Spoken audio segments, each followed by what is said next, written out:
Saya dilahirkan dari keluarga pendeta.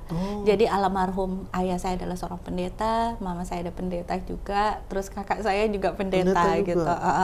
Kakak saya pendeta dan dia adalah gembala jemaat gitu. Kakak saya sempat mengatakan gini, kalau kamu kembali ke Kristen dalam 3 bulan ini ekonomi kamu pasti kembali, karena saya sempat jatuh. Dan ketika saya mengambil keputusan untuk menikah, pingin belajar agama, pingin benar-benar deket sama Allah gitu, disitulah pemurnian iman saya dimulai.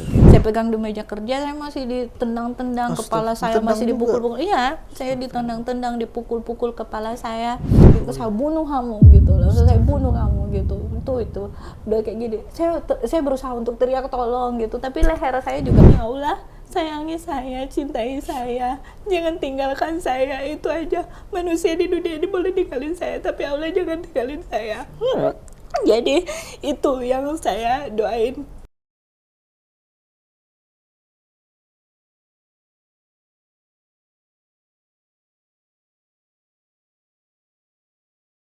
Assalamualaikum warahmatullahi wabarakatuh. Alhamdulillahirabbil alamin. Allahumma sholli ala sayyidina Muhammad. Dan kali ini kita kedatangan seorang tamu spesial yang mana kisah hidupnya ini memang kalau saya pribadi menilainya ini adalah dorongan motivasi atau salah satu dorongan motivasi besar saya untuk bisa lebih fastabiqul khairat lagi nih, ya kan, berlomba-lomba dalam kebaikan, dalam ibadah kepada Allah Subhanahu wa taala. Karena memang Rasulullah itu sudah mewajibkan kepada kita bahwa kita harus berlomba-lomba dalam kebaikan. Kita akan dengarkan dari kisah kisah hidupnya beliau. Beliau seorang muslimah sekarang yang pada tahun 2019 lalu ya. 2019 lalu Allah berikan hidayah dan Allah izinkan beliau ini memeluk agama yang benar. Ya, kita harus sebut agama yang benar, bukan yang paling benar. Karena kalau kita sebut yang paling benar itu berarti ada agama yang benar yang lainnya kan. Jadi memang ini perlu kita disclaimer seperti itu. Kita bersama dengan Kakak Nur Aisyah ya. Kakak Nur Aisyah ini, nama Nur Aisyah ini adalah nama yang beliau pilih setelah masuk Islam. Nah, sebelumnya namanya adalah Kakak Ulnike. Assalamualaikum Kakak. Waalaikumsalam warahmatullahi wabarakatuh. Sahabat wakaf juga dimanapun berada.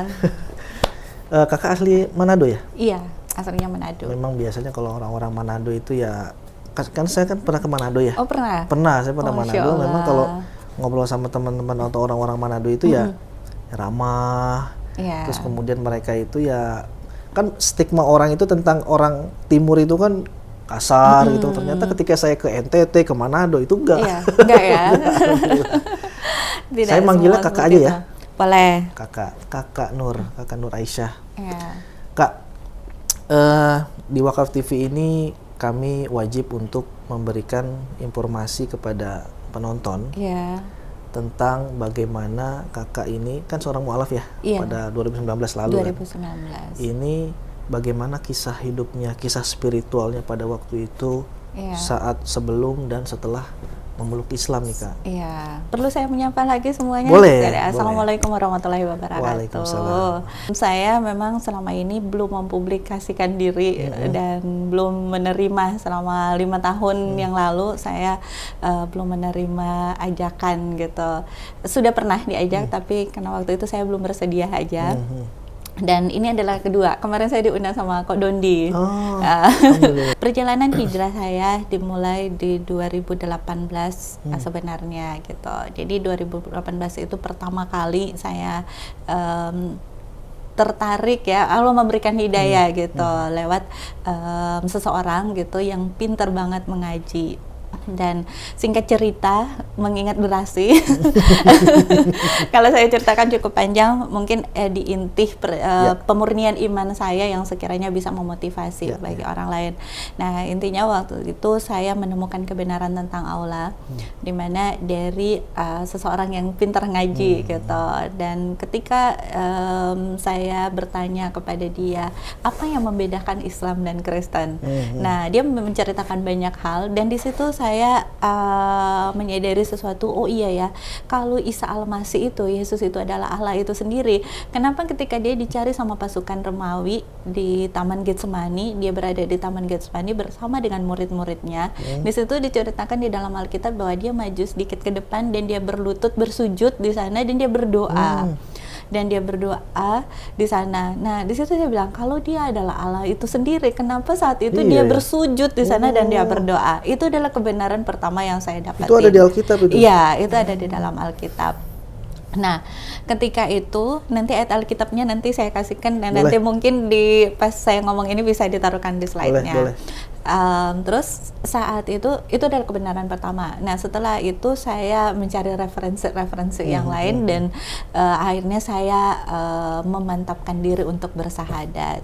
Nah, awalnya saya itu mau bersahadat di Istiqlal, tapi waktu itu karena ada beberapa syarat, memang saya yang datangnya sudah agak sorean dan di sana itu ada beberapa syarat yang harus saya penuhi gitu. Tapi waktu itu memang belum bisa karena waktunya juga sudah sangat sore gitu. Dan akhirnya waktu itu saya pulang. Dan saat saya pulang itu, saya dalam hati saya itu selalu kayak ada kata, ini sudah jalan kamu yang paling benar gitu. Jadi di dalam hati saya, tapi saya juga masih sedikit kayak nggak mungkin kalau memang iya, kenapa tadi saya ada hambatan gitu kan. Tapi kata-kata itu dalam hati itu nggak pernah pergi gitu. Akhirnya saya memutuskan hari Kamis itu untuk mematikan handphone. Saya hanya telepon anak saya, saya tanya sama dia, kamu punya kebutuhan apa, mama mau matikan handphone selama 3 hari gitu. Jadi dia menyampaikan sesuatu dan saya penuhi semua kebutuhan dia saat itu, dan akhirnya saya mematikan handphone dan saya naik kereta itu dari Gambir ke Jogja.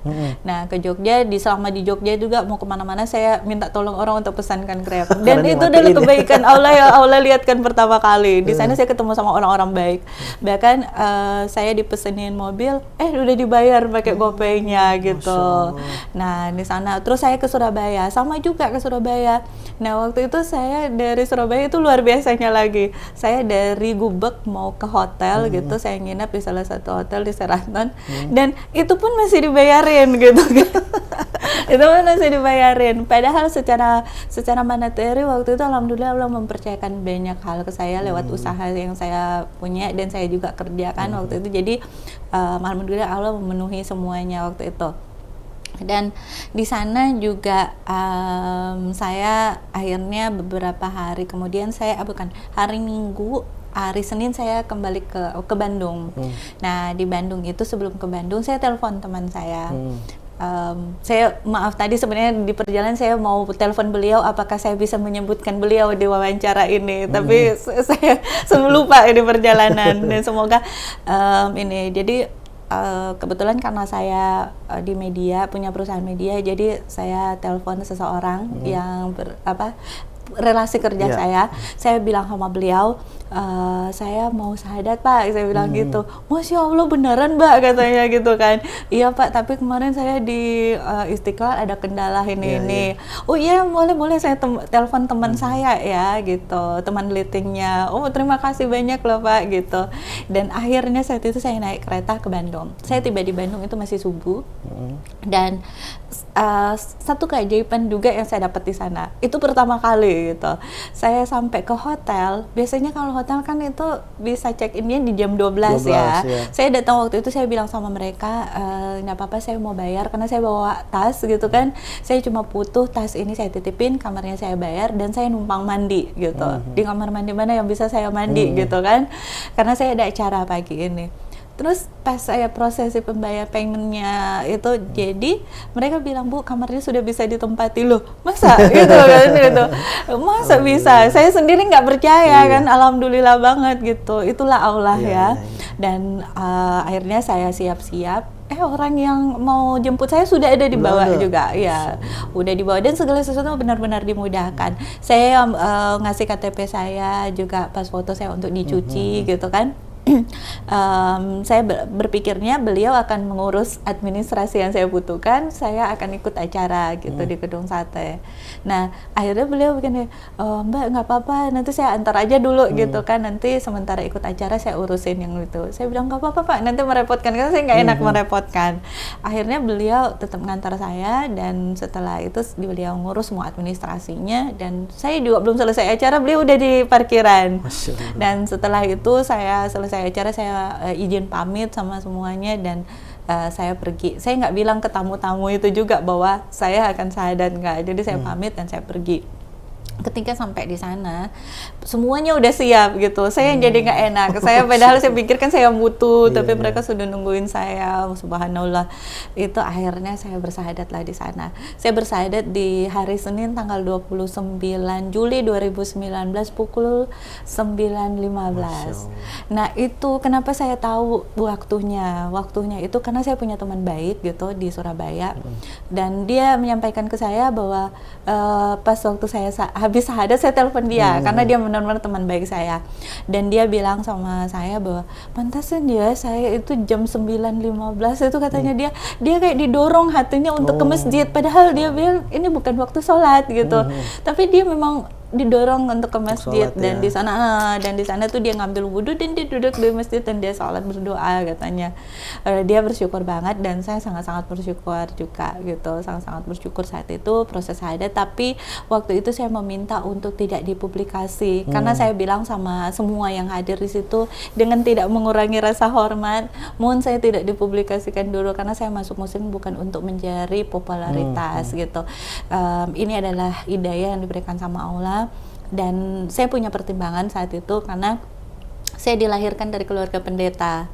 Jadi almarhum ayah saya adalah seorang pendeta, mama saya ada pendeta juga, terus kakak saya juga pendeta gitu. Kakak saya pendeta dan dia adalah gembala jemaat gitu. Saat ini dan saya tidak juga sebenarnya mau membuat mereka sedih ya. Ini sudah jadi pilihan saya. Saya berharap mereka juga mendapat hidayah dari Allah. Saya sangat-sangat berharap mereka bisa dapat hidayah dari Allah. Tapi saya belum bisa saat itu. Dan secara keimanan saya masih kurang, saya merasa saya belum cukup kuat imannya, dan apalagi ilmu agama saya masih sangat-sangat minim ya. Jadi saya takut saya mendapat serangan dari manapun, dan akhirnya saya murtad lagi gitu. Jadi saya pikir ini udah jalan yang Allah ngasih ke saya, tapi saya juga harus tahu diri sebagai manusia, saya harus punya bekal di dalam kehidupan saya, iman dan ilmu agama untuk bisa mempublikasikan diri. Karena keluarga saya, sepupu saya ada yang pendeta, dan saat ini ada yang mengambil, ada yang dokter sudah kayaknya, dan sepupu saya ada yang lagi ngambil Islamologi, semoga dia login juga. Saya bercanda sama dia soalnya gitu. Biasanya orang yang ambil Islamologi itu bisa login loh gitu. Kemarin dia ada beberapa kejadian, terus dia harus pakai sarung gitu. Terus saya bilang sama dia, itu udah tanda-tanda login. Soalnya dia sepupu saya yang paling deket sama saya. Nah, jadi keluarga saya adalah keluarga yang taat, sangat-sangat taat ya. Katolik atau Protestan? Protestan. Lebih banyak ke karismatiknya. Karismatik, oke. Jadi mereka adalah Kristen-Kristen yang taat gitu. Jadi saya tahu bahwa saya akan menghadapi ini. Mereka juga baik-baik sih orangnya. Mereka sih tidak marah ya. Ada yang marah juga, tapi nggak segimana banget gitu. Tapi mereka lebih ke kayak mengungkapkan kekecewaan mereka. Kok kenapa harus seperti ini? Kenapa harus seperti itu gitu. Terus sampai ada yang mengatakan, kan di muslim itu banyak juga yang tidak memakai hijab gitu. Mereka lahir di muslim tapi tidak memakai hijab gitu. Kenapa kamu harus pakai hijab gitu kan? Aduh. Jadi itulah tantangan-tantangan ya, tantangan-tantangan yang harus saya hadapi di keluarga gitu.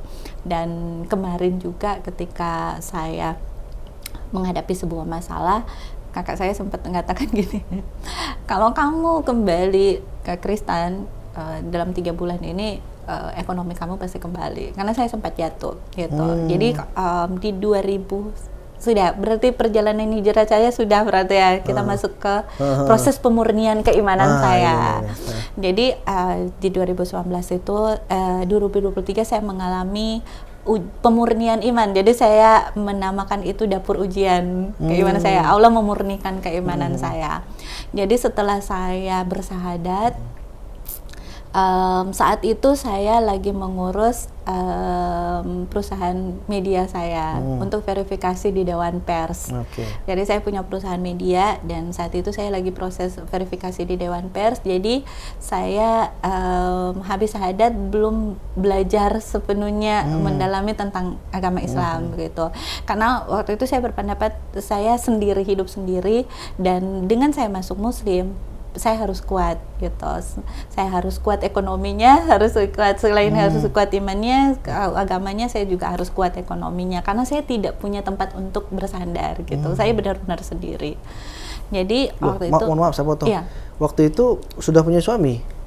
Belum. Saya belum ya? Dalam posisi sendiri. Waktu saya udah divorce soalnya sama 2019 itu? Saya udah divorce. Jadi saya sebenarnya saya sudah divorce sama dedinya anak-anak gitu. Sebelum syahadat ya? Sebelum syahadat, dan saya udah sendiri. So waktu itu saya lagi mengurus, waktu saya proses divorce sama mantan, saya mendirikan perusahaan media. Tapi setelah saya dapat surat resmi itu di 2018 itu, di saat itu saya mengajarkan diri saya untuk selalu berbuat positif di tengah-tengah situasi yang tidak baik-baik saja. Jadi waktu itu saya dirikan perusahaan media. Jadi saya dirikan perusahaan media, terus saya proses verifikasi di Dewan Pers waktu itu. Jadi pas syahadat saya masih proses verifikasi di Dewan Pers gitu kan. Nah, saya pikir saya urus ini dulu baru saya belajar. Nah, waktu itu saya rencananya mau masuk pesantren sebenarnya di Agim di Bandung. Iya, di Tauhid itu tuh. Tapi rencananya saya tuh nanti tahun berikutnya, karena kan saya nggak mau masuk di sana terus saya minta-minta orangnya. Jadi saya tidak mau menggantungkan hidup saya ke orang lain. Jadi saya pinginnya saya punya usaha yang jalan gitu, terus supaya kalau saya belajar saya tidak terganggu dengan kebutuhan pribadi saya gitu waktu itu. Jadi saya pikir ya udah tahun depan aja. Ini kan Agustus sudah terverifikasi nih di Dewan Pers kan, tapi kan saya harus lobby kerjasama dong gitu. Biasanya karena saya itu sudah di pertengahan tahun, nanti dapat kerjasama kan di Januari. Jadi proses lobbynya itu saya lakukan di setengah tahun itu. Dan pikirnya nanti 2020 baru saya masuk. Jadi masuk sudah ada kerjasama, saya nggak perlu untuk berharap hidup sama orang lain gitu. Nah, cuman 2020 itu sudah COVID. Kan gitu, masuk 2020 kan sudah COVID ya. Jadi mau nggak mau saya harus tunda gitu. Terus ditambah lagi waktu itu kan AA menikah ya, sebagai muslim yang baru saya sangat-sangat kecewa waktu itu. Saya ngomong, nggak jadi di situ gitu kan, nggak jadi. Nah itu juga COVID, akhirnya ya udah semua harus saya tunda gitu. Nah dimasuk 2021 itu saya alhamdulillah Allah tuh memberikan rezeki yang cukup buat saya. Nah di saat itu saya rasa kayaknya Allah udah makasih banyak deh. Kok saya sholat aja nggak bisa gitu, masih nuntut di itu, karena saya nggak punya guru kan waktu itu, masih nuntut dari YouTube gitu. Saya sendiri yang kayak ngerasa apa ya, nggak nyaman dengan kehidupan saya itu, walaupun secara materi saya nggak berkekurangan saat itu. Dan Allah sebenarnya sudah memberikan jauh lebih dari yang sebenarnya saya bayangkan gitu. Nah, waktu itu saya mau cari tempat lain untuk belajar, mau masuk pesantren, ditakutin. Karena saya posisinya sendiri kan, katanya nanti kamu diminta nikah sama ustadznya. Maaf ya para ustadz, tidak semua ustadz seperti itu. Cuman mungkin itu candaan ya dari teman saya, tapi saya juga pikir, iya ya, saya kan sendiri. Terus katanya dia, nanti kamu ngerasa hutang budi, kamu orangnya nggak enakan sekali. Nanti kamu ngerasa hutang budi, nanti kamu iyakan lagi, emang kamu mau gitu kan. Nah itu saya pikirnya, enggak lah, saya karena sudah pernah divorce dan saya ngelihat bagaimana anak-anak saya harus berjuang dan saya sendiri harus berjuang demi anak-anak, walaupun anak-anak dengan papahnya, tapi bagaimana caranya saya membuat anak-anak itu tidak benci, tidak dendam sama papanya dan menerima mama sambungnya. Jadi mereka harus menerima kenyataan hidup itu, papanya sudah punya istri, enggak boleh ada dendam, enggak boleh ada benci, harus bisa menerima kenyataan. Saya membuat anak-anak saya menerima kenyataan itu cukup lama gitu. Bahkan anak kedua saya harus berantem sama papahnya, berkelahi bahkan sama papahnya. Nah, saya waktu itu berjuang sekiranya waktu itu supaya anak saya tidak benci dan tidak dendam sama papahnya. Karena saya juga dikasih tahu sama orang tua saya bahwa rezeki anak-anak itu kan keselamatan anak-anak itu juga bagaimana caranya mereka memperlakukan orang tua. Jadi saya tidak mau anak-anak saya ada dendam. Nah, karena pengalaman seperti itu, saya tuh nggak mau ada perempuan lain yang menangis karena kehadiran saya, dan apalagi anak-anak lain yang menangis karena kehadiran saya. So akhirnya saya takut. Nah, akhirnya saya pikir, ya Allah, kalau gitu saya minta suami aja deh gitu kan, untuk menjadi imam saya gitu. Kalau punya suami kan di pikiran saya berarti tidak ada ini, tapi yang jelas orang yang sudah resmi sendiri bercerai, kalaupun dia pun pernah nikah, dia sudah resmi bercerai. Nah, minimnya agama saya waktu itu, pengetahuan saya tentang agama, saya salah paham tentang ta'aruf gitu. Di pikiran saya ta'aruf itu cuman tidak pacaran gitu. Proses yang lain-lain saya nggak cari tahu juga. Itu kelalaian saya waktu itu. Akhirnya ada seseorang yang mendekati saya saat itu, dan saya bilang sama dia bahwa saya nggak mau pacaran gitu. Kalau mau menikah, mau serius ya udah gitu. Tapi saya memberikan beberapa syarat. Satu, harus ada restu dari orang tua. Kedua, karena kita sudah punya anak-anak, dia harus mendapat izin dari anaknya, harus juga izin sama anak saya. Berikutnya, saya yang awalnya mau ketemu di Jakarta, karena saya tinggal di sebuah kota dan dia juga tinggal di kota yang lain. Awalnya kita mau ketemu di Jakarta, saya bilang, karena saya nggak mau dicap sebagai perempuan yang mengejar-ngejar laki-laki, saya bilang, kalau kamu serius, kamu dong yang datang ke kota saya tinggal gitu. Dan waktu itu dia yang datang ke sana gitu, dia yang datang ke sana. Keempat, itu saya bilang ketika kita juga mau nikah, saya bilang saya nggak mau, walaupun secara materi saya bisa aja beli tiket untuk datang ke tempat dia, tapi itulah saya itu orangnya sok jual mahal, walaupun udah janda saya sok jual mahal emang. Saya bilang, kalau kamu serius mau nikahin saya, kamu dong yang jemput saya di sini, saya nggak mau datang ke sana sendiri gitu. Sebenarnya itu sebagai bentuk pertahanan saya yang tidak mau dibilang walaupun sudah janda saya ngejar-ngejar laki-laki, walaupun pada kenyataan saya dituduh seperti itu, padahal saya sudah buat seperti itu aja gitu kan. Waktu itu saya bilang gitu, akhirnya dia datang dan saya masih memberikan syarat. Nah, tandanya saya bilang sama dia bahwa kalau Allah mengizinkan kita menikah, kakak saya akan memberikan restu. Tapi kalau enggak, berarti kita nggak jodoh gitu. Jadi sebenarnya saya minta tanda dari Allah itu ya dari kakak saya. Kakak saya kan seorang pendeta. Tapi kakak juga belum tahu kalau saya udah muslim. Gitu. Saya belum pernah memberitahukan ke beliau. Dan lama ya? Lama, dia nggak tahu gitu. Keluarga juga belum tahu? Belum tahu sama sekali kalau saya sudah muslim dari 2019. Saya tidak berkatakan bahwa mualaf ya, karena ketika saya sudah bersahadat waktu itu kan katanya saya sudah menjadi muslim. Jadi dia tidak tahu bahwa sebenarnya saya sudah muslim dari 2019 gitu. Dan saat itu saya bilang sama calon saya bilang, kalau kakak saya mengizinkan berarti kita jodoh, tapi kalau enggak mohon maaf ya, berarti kita enggak berjodoh.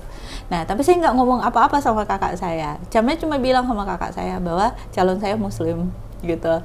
Dan akhirnya mereka ketemu di pertemuan awal, cuman pertemuan biasa. Pertemuan kedua itu dia meminta izin ke kakak saya untuk menikahin saya. Dia akan bawa saya ke kota di mana dia tinggal dan dia akan menikahi saya. Kakak saya cuman bilang, oke, itu sudah pilihan adik saya gitu. Tapi memang orang tua kami sih mengajarkan kami untuk saling menghargai antara satu dengan yang lain. Papa itu ketika saya udah melanjut dewasa, papa saya menyampaikan ke saya dan kakak saya bahwa untuk menjaga kerukunan harus belajar menghargai keputusan masing-masing. Sekarang sudah dewasa gitu kan. Jadi mungkin kakak saya memegang apa pesan papa saya. Jadi waktu itu walaupun secara manusia dia kecewa banget dan dia akan menanggung malu yang sangat-sangat itu, karena beliau adalah pendeta dan dia kepala jemaat, dan saya memilih muslim, otomatis tuh dia sangat malu, dan dia memang dari malunya dia sedih juga sih. Dia sempat gejala stroke waktu saya sempat mempublikasikan diri sebagai seorang muslim. Jadi ketika saya diajak untuk menikah, saya ke Bukit Tinggi gitu. Ke Bukit Tinggi itu tanggal 2 Mei 2022 gitu. 2 Mei pas Idul Fitri kami sama menginjakan kaki pertama di sana. Dan di saat itu pertama kali saya publish saya memakai hijab. Otomatis kan semua orang jadi tahu dong ya gitu. Dan di FB saya itu, di Facebook saya itu kebanyakan teman-teman dari lingkup pendeta gitu kan. keluarga, karena memang di FB saya itu saya nggak terlalu banyak teman umum, yang kebanyakan ya dari teman-teman gereja gitu kan. Otomatis semua shock dong gitu. Jadi ada yang ngechat macam-macam lah, kamu tidak menghargai pengorbanan papa kamu mempermalukan keluarga, itu macam-macam gitu kan. Tapi saya memilih untuk silent, jadi tetap silent. Saya nggak pernah membantah mereka, karena saya mau mengatakan sesuatu juga ilmu agama saya Muslim itu kan masih kurang ya. Cuman kebenaran tentang Allah itu sendiri saya sudah pegang teguh. Cuman untuk cara menyampaikan saya sadar diri ini, daripada nanti saya salah penyampaiannya, saya memilih untuk diam gitu. Jadi ketika saya dicat macam-macam, itu saya sempat ada yang maki-maki, ada yang ngancem, ada yang gitu, semuanya itu ada gitu. Tapi saya memilih untuk tetap tenang menghadapi semuanya. Alhamdulillah lama-kelamaan mulai ada yang mulai ada yang menerima. Bahkan teman saya punya sahabat baik dari kuliah. Saya pernah kuliah di Teol. Saya punya 2 teman baik. Selama puluhan tahun kami berteman, tidak pernah sekalipun bertempat, dan dia pendeta, suami istri pendeta sampai sekarang nih. Iya, sampai sekarang kami masih tetap komunikasi. Tapi itu luar biasa, teman saya sampai nangis gitu, nangis dia sejadi-jadinya gitu, tapi dia akhirnya bisa menerima. Terus ada keluarga saya yang bilang gini, kan banyak juga Muslim itu lahir dari lahir mereka sudah Muslim dan mereka tidak berhijab. Kenapa kamu harus berhijab gitu kan? Sampai mungkin entah dia bercanda atau gimana. Kalau pulang Manado kau usah pakai hijab lah gitu kan. Nah, itu tantangan dalam kehidupan saya. Nah, waktu itu saya tetap silent dan saya menjalani kehidupan saya. Tapi ketika saya menikah, saya memilih menikah itu karena saya ingin deket sama Allah. Jadi saya ingin mendapat pelajaran tentang agama dengan cara yang benar gitu kan. Nah, tapi ada juga yang bertanya, kalau memang mau belajar agama, kenapa sih harus menikah gitu? Nah, kenapa harus menikah? Kenapa nggak cari guru aja? Nah, itu yang saya bilang, saya itu pingin masuk pesantren, tapi itulah sempat ditakut-takutin gitu kan gini. Dan memang mungkin saya agak kesulitan dalam berkomunikasi kalau untuk hal-hal yang seperti ini. Kalau kayaknya saya kenal banyak orang gitu, saya suka ada di lingkungan, tapi kalau untuk menceritakan sesuatu tentang saya, itu saya agak-agak gitu. Jadi waktu itu ya udah, akhirnya ya prosesnya saya menikah. Dan ketika saya mengambil keputusan untuk menikah, pingin belajar agama, pingin benar-benar deket sama Allah gitu, disitulah pemurnian iman saya dimulai gitu. Disitulah ujian saya mengalami ujian yang sangat-sangat luar biasa. Ketika saya menikah di bulan Mei 2020, tanggal 22 Mei 2022, saya tidak pernah meminta nafkah sedikit pun dari suami saya. Jadi karena saya sadar diri dia itu pendapatannya hanya seberapa gitu. Saya tahu dia pendapatannya seberapa. Dia hanya dia ASN, tapi dia golongan 2, terus dia punya tanggungan anak-anakan. Jadi saya tidak menuntut banyak hal, dan dia juga punya kredit di bank yang kurang lebih pendapatannya dia kalau dari gajinya tinggal nggak sampai 500.000. Jadi terus tapi ada tunjangan kayak TTP gitu kan. Tapi kan dia punya anak-anak yang harus dia tanggung. Jadi saya nggak menuntut, karena anak-anak saya alhamdulillah ditanggung penuh oleh ayahnya gitu kan. Ayahnya begitu bertanggung jawab untuk anak-anak saya, dan paling kalau saya bantu ya sebantu sebisanya saya. Dia juga nggak menuntut macam-macam. Dan saya juga punya alhamdulillah diberikan rezeki sama Allah, jadi saya cukup, saya nggak meminta untuk dia. Walaupun dia punya TTP mungkin ya penghasilannya sampai 3 juta mungkin sebulan, jadi saya nggak menuntut. Nah, di mendingan kita itu dia nanti ngasih uang belanja itu di bulan September 400.000. Jadi dari Mei, Juni, Juli itu, tapi dia sakit. Saya juga walaupun di ASN, saya bawa dia ke dokter spesialis karena saya pingin dia mendapat penanganan kesehatan secara tepat gitu. Bukan saya menyempelekan yang ada di rumah sakit ya, cuman dalam kondisi dia sakit, kalau ngantri di BPJS kan biasanya nikahnya lama sekali kan. Kasihan saya, jadi saya nganterin dia di bulan dari kita habis nikah itu, saya nganterin dia ke dokter spesialis beberapa kali, dan itu dibawa biayai saya gitu.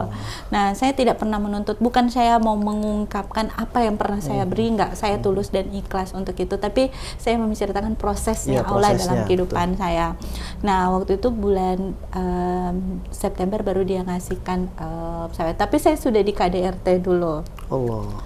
Jadi di saat itu saya ingat banget itu di tanggal 3 September 2022. Jadi kita baru 3 bulan lebih menikah. Di saat itu saya mendapati kebenaran tentang alasan dia berpisah dengan mantan istrinya. Ternyata mantan istrinya pernah juga dikejar-kejar sama pisau. Jadi dikejar-kejar dengan pisau sama dia gitu, karena mereka punya masalah yang cukup gitu kan. Dan saya dapati ternyata katanya dia dulu pertama istrinya selingkuh, ternyata dia yang selingkuh dulu di 2009 waktu mereka masih sama-sama ya. Dia yang dulu selingkuh, dan akhirnya mungkin ya namanya proses manusia ya, terjadilah hal-hal yang tidak diinginkan. Nah itu saya dapatin dia bohong gitu. Nah kedua, ada yang sangat-sangat miris buat saya, istrinya masih berdarah-darah terus dipaksa gitu untuk melakukan sesuatu sebagai seorang suami istri, samping anak gadisnya. Nah itu sangat-sangat miris buat saya gitu loh. Saya shock banget gitu. Nah ketika saya shock banget, saya tahu itu di sekitar jam 2-an siang gitu, tapi saya nggak langsung bertanya ke dia, karena saya mengingat pesan mama saya, semarah-marahnya kita sebagai seorang istri jangan mengungkapkan itu saat itu juga, tapi coba untuk menahan.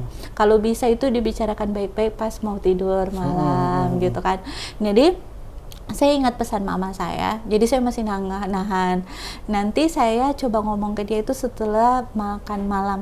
Jadi habis makan malam kita sudah siap-siap mau tidur, saya bilang sama dia, ayah bisa ngomong nggak gitu.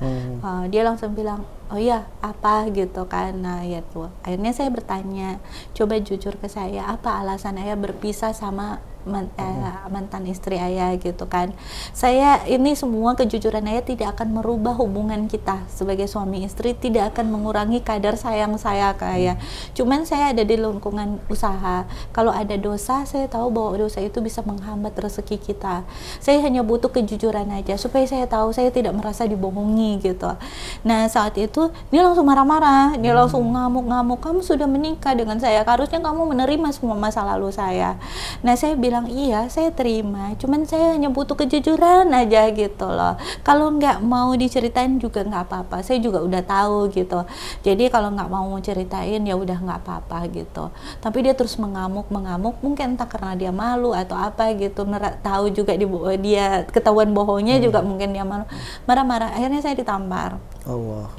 Saya ditampar dan saya tidak berdebat dengan dia, cuman segitu aja saya ditampar. Terus saya ditampar berapa kali, adiknya di luar dengar. Nah pas adiknya di luar dengar, diketuk-ketuk lah pintunya. Saya mau buka, dilempaskan saya ke tempat tidur. Nah pas dilempaskan di tempat tidur, saya berusaha untuk bangkit dan adiknya tidak berhenti mengetuk pintu. Nah pas dia akhirnya buka pintu, adiknya ngomong, kenapa? Saya juga sudah pernah ngerasain tamparannya, kenapa harus nikah lagi gitu. Nah setelah itu saya sangat-sangat shock, kaget, ternyata dia emang adiknya juga pernah dipukul sama dia gitu. Saya sangat-sangat shock, saya sangat terpukul banget saat itu. Dan saya sempat karena itu kita ngomong-ngomong di luar, dia masih kasar dan yang lain-lain, mamahnya dibentak, papahnya dibentak. Saya makin shock karena saya dibesarkan di keluarga pendeta, nggak pernah ada yang kasar di rumah, nggak pernah ada yang kayak saya teriaki gitu, nggak ada, apalagi sampai main fisik itu nggak ada. Jadi saya tuh sangat-sangat shock dan akhirnya saya waktu itu rumahnya sangat jauh dan jalannya rawan, saya di jalan kaki di rumah situ. Cuman saya dikejar sama mama, sama papanya, sama adiknya gitu, pakai mobil mereka ngejar saya dan alhamdulillah saya diajak pulang. Nah saat itu dia yang nangis meminta maaf ke saya gitu atas ini, katanya dia banyak sekali alasan membujuk saya untuk tidak menceraikannya dia dan memulai kembali dan baru. Nah saya pikirnya waktu itu kan saya juga malu kalau mau cerai, baru 3 bulan nikah kan, terus saya sudah mempublikasikan diri sebagai seorang muslim lagi kan. Jadi bagaimana nanti orang menganggap. Nah akhirnya saya menerima gitu kembali dan saya bilang oke, saya menjalaninya. Tapi sejak saat itu kekerasan terhadap saya secara psikis, fisik itu makin sering gitu, makin sering. Bahkan ini ada gigitannya nih, masih ada tandanya. Oh itu hitam ini digigit sama itu dia. Berbekas ya? Ini berbekas, ini digigit sama dia gitu. Kan setiap kali dia pukul saya, dia bilang gini, orang lain nggak akan percaya kok kalau saya mukul kamu gitu loh. Nah, jadi kenapa saya bilang ini? Akhirnya mulai kejadian ini karena dia sering ngomong kayak gitu. Pas dia gigit ini, saya sudah ngerasa ini sudah nggak wajar. Saya harus ada dokumentasi karena saya bisa ada, saya ada. Akhirnya setelah 3 hari dia gigit saya ini, saya videoin.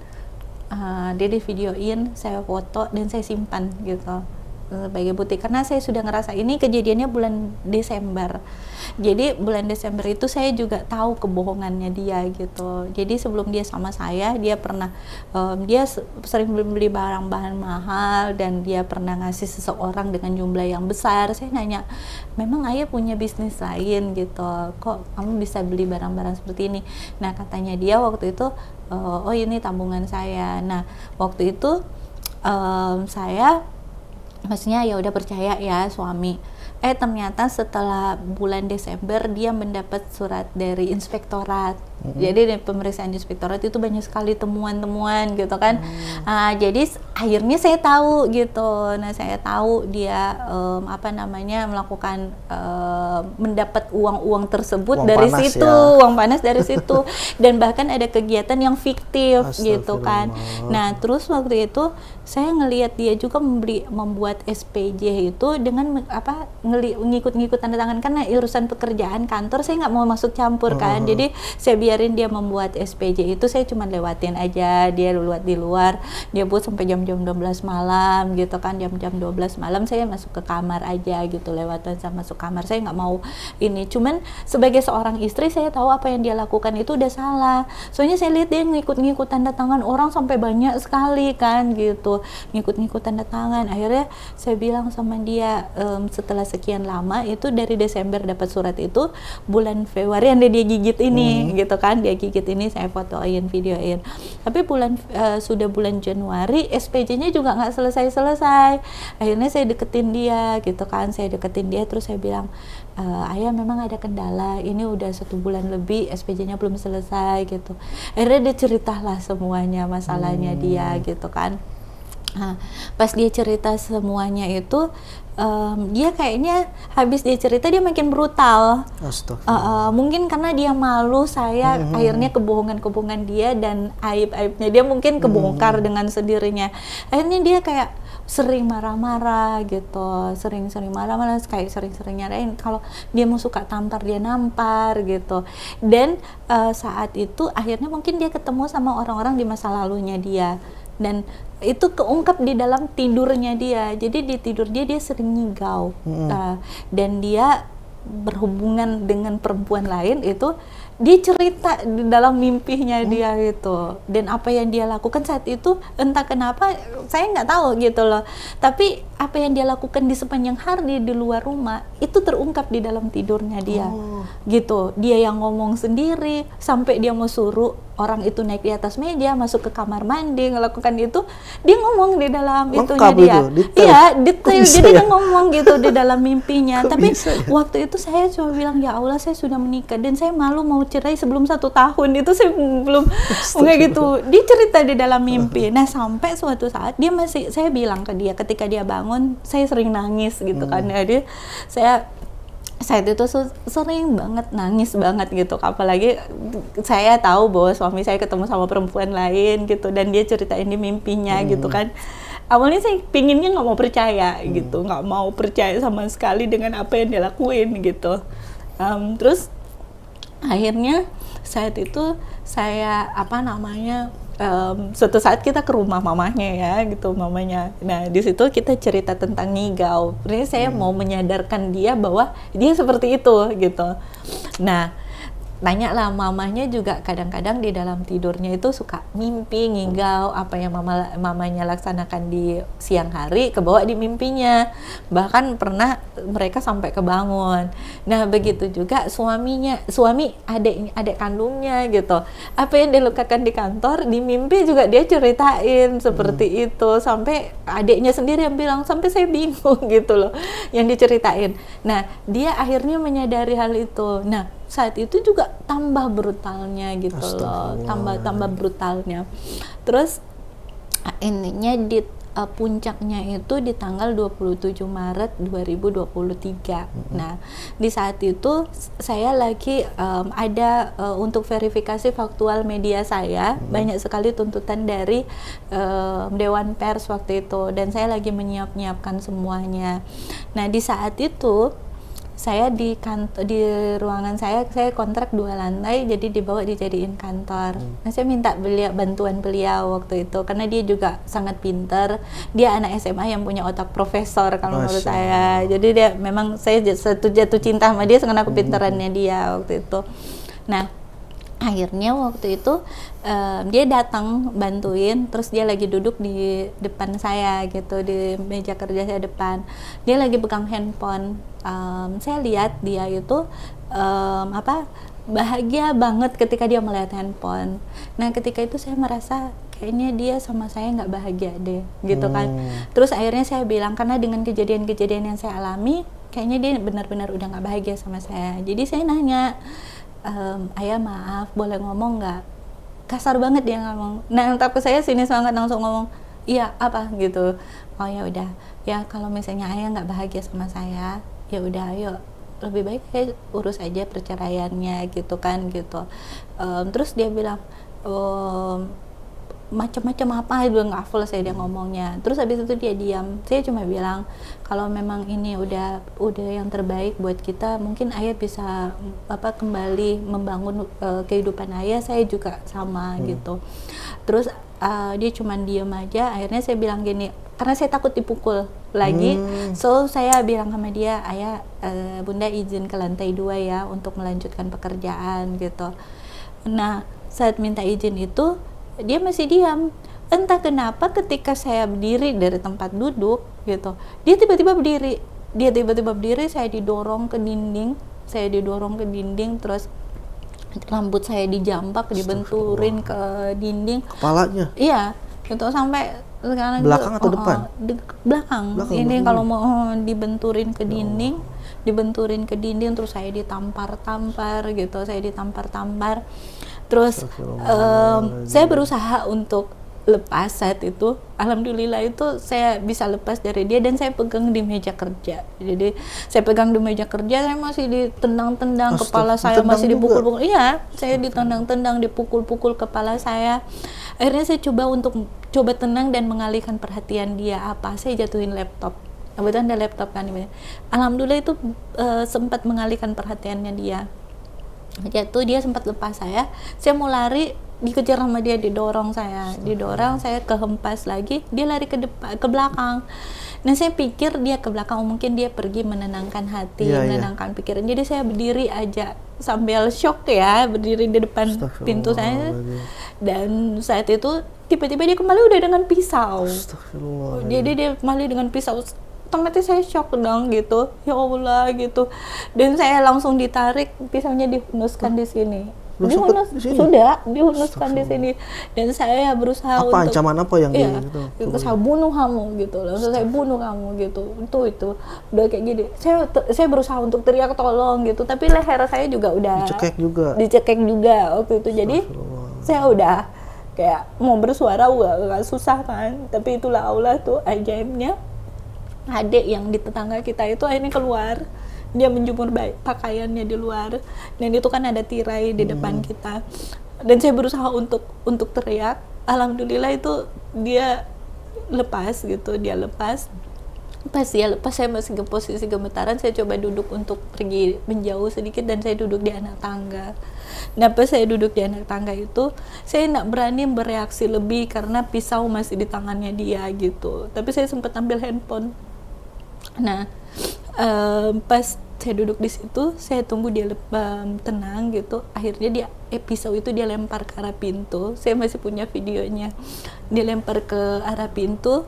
Saya hidupin handphone, terus saya ngambil video sebentar. Karena saya tahu bahwa saya harus punya bukti dong. Di situ cuma ada kita berdua gitu. Saya ngambil video, terus saya lari ke lantai 2. Saya mau berusaha untuk mau mengamankan diri di kamar. Dia tahu saya lari, dia kejar lagi. Dan kami sempat dorong-dorongan di pintu. Akhirnya saya kalah kuat sama dia. Saya kembali dicekik sama dia, ditaruh di tempat tidur, dikencing sama dia. Terus yang mengerikan banget gitu, dia bilang ayo kita mati bareng-bareng gitu. Wah itu sampai segitunya gitu. Ini aku bilang aduh benar-benar udah nekat, berarti kan kalau sudah seperti ini benar-benar itu. Alhamdulillah anak saya itu nggak berhenti untuk nelpon. Saya bilang saya nggak mau beritahu apa yang saya alami ke anak saya. Tolong, saya bilang ya udah, anak saya itu butuh uang butuh uang. Kalau kamu mau membunuh saya, kamu juga mau mati sama saya, izinkan saya untuk transfer uang ke anak saya. Tapi itu negosiasi itu udah 1 jam lebih, sampai saya lemas karena saya dikancing terus sama dia lehernya, sampai ini saya bahwa itu biru juga. Astagfirullah. Jadi waktu itu bujuk-bujuk, alhamdulillah dia mau gitu, dia lepas. Akhirnya saya langsung pakai baju seadanya, saya pakai hijab dan saya langsung ke kantor polisi saat itu. Nah di sana saya sudah laporin, saya sudah divisum, saya sudah lapor di sana. Cuman saya juga sudah nggak mau ketemu sama beliau gitu, tapi di saat proses itu adiknya itu kirimin foto sama video ke saya. Papanya sudah nangis-nangis, sudah bentur-benturin di kepalanya di dinding karena papanya memang tidak mau menanggung malu, sudah nggak kuat lagi katanya menanggung malu. Soalnya kakaknya baru keluar dari penjara karena kasus asusila anak di bawah umur. Nah 9 tahun, terus adiknya juga masih di penjara karena kasus narkoba. Nah saya nggak tahu soal semuanya itu. Saya nanti tahu itu adiknya di penjara itu H-2 kami mau nikah. Sudah di hotel, sudah dipersiapkan semuanya. Dan di dalam saat kita berpisah mau nikah itu dia juga bohongin saya. Katanya dia di daerah Minang itu kalau mau nikah yang mau biayai nikahan itu adalah perempuan. Jadi saya biayai semuanya. Gitu, saya biayai semuanya. Nah saya nanti tahu pas sudah mau nikah baru dia bilang kakaknya di penjara, adiknya di penjara. Saya shock dong, pembatalan nikah malu, orang udah pada tahu semua. Saya coba untuk menerima keadaan itu. Nah jadi papanya waktu itu malu kan, papanya itu menjabat sebagai seorang tua adat di sana. Jadi saya juga kasihan sama orang tuanya karena mama sama papanya itu baiknya minta ampun, sayangnya ke saya itu seperti anaknya sendiri. Jadi saya itu tidak diperlakukan sebagai anak mantu istilahnya ya. Saya tidak pernah diperlakukan sebagai anak mantu, saya diperlakukan sebagai anak kandung oleh mereka. Mereka benar-benar baik, adiknya juga baik banget, kakaknya juga baik banget gitu. Jadi karena kasihan saya tarik laporannya. Nah tapi karena saya curiga dengan perlakuan dia, kalau kita terjadi perdebatan kan mungkin dia bertindak seperti itu masih wajar ya. Akhirnya karena tindakan dia yang tidak wajar itu kami kembali bersama, habis saya tarik laporan di kantor polisi. Tapi kami punya perjanjian di sana, kalau misalnya dia kembali melakukan tindakan kekerasan terhadap saya, dia akan dituntut dengan tuntutan yang pertama gitu. Ya. Baru saya tarik laporannya. Nah ketika saya tarik laporannya kami pulang dan kami kembali bersama-sama. Saya ikhlas untuk menerima semuanya, mencoba untuk kembali. Tapi karena rasa penasaran saya dengan apa yang dia lakukan, akhirnya saya berkonsultasi dengan orang-orang yang berkompeten dalam hal itu. Akhirnya saya dianjurkan untuk sebenarnya berpisah sama dia saat itu. Tapi saya karena dengan apa yang disampaikan oleh teman saya itu, saya malah merasa bahwa ya Allah, saya tidak melakukan hal yang semaksimalnya sebagai seorang istri. Harusnya saya tahu dulu gimana dia, biar saya tahu memperlakukan dia gitu dengan baik. Dan ketika ada masalah saya lebih mengerti bagaimana memahami persoalan tersebut, menanggapi persoalan tersebut. Akhirnya karena itu saya ingin menebus kesalahan-kesalahan sebelumnya. Jadi saya akhirnya memilih untuk kembali bersama, walaupun saya sudah tidak dianjurkan untuk bersama dengan dia. Nah Tapi saya dibilang sama teman saya untuk oke, sekarang itu kamu coba deh gitu. Kalau selama ini kamu sebelum sholat, waktunya sholat kamu udah cepet-cepet ambil wudhu, sekarang kamu nunggu dia yang suruh, supaya dia itu satu membangun keimanannya dia, siapa tahu dia juga berubah, dan kamu sendiri itu dia merasa kamu sangat-sangat butuh dia dalam hal itu. Jadi akhirnya saya rubah polanya, kalau mau sholat itu saya tunggu dia suruh ngambil wudhu.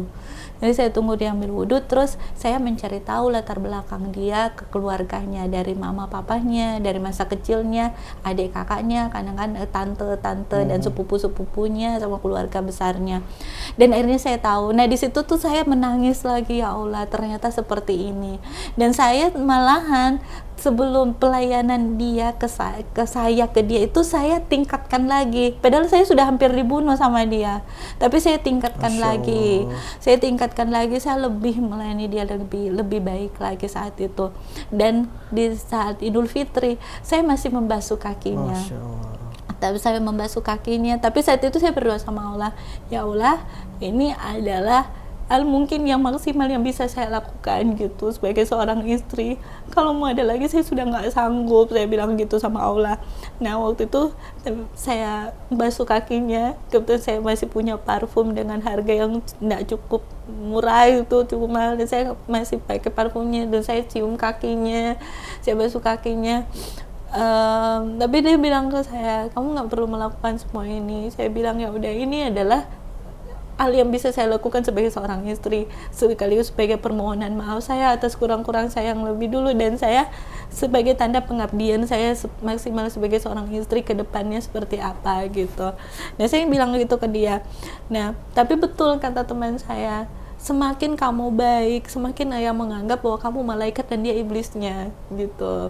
Dan benar, setelah itu saya karena dia sakit ya, mengidap beberapa penyakit, jadi saya berusaha untuk memberikan makanan sesuai dengan kebutuhan kebutuhan dia gitu. Bahkan saya harus search itu makanan-makanan yang dia butuhin, dan tidak karena dia mengidap beberapa penyakit, ada penyakit yang satu itu tidak boleh makanan ini. Nah sementara makanan yang satu membutuhkan asupan itu, jadi saya harus mengatur makanannya.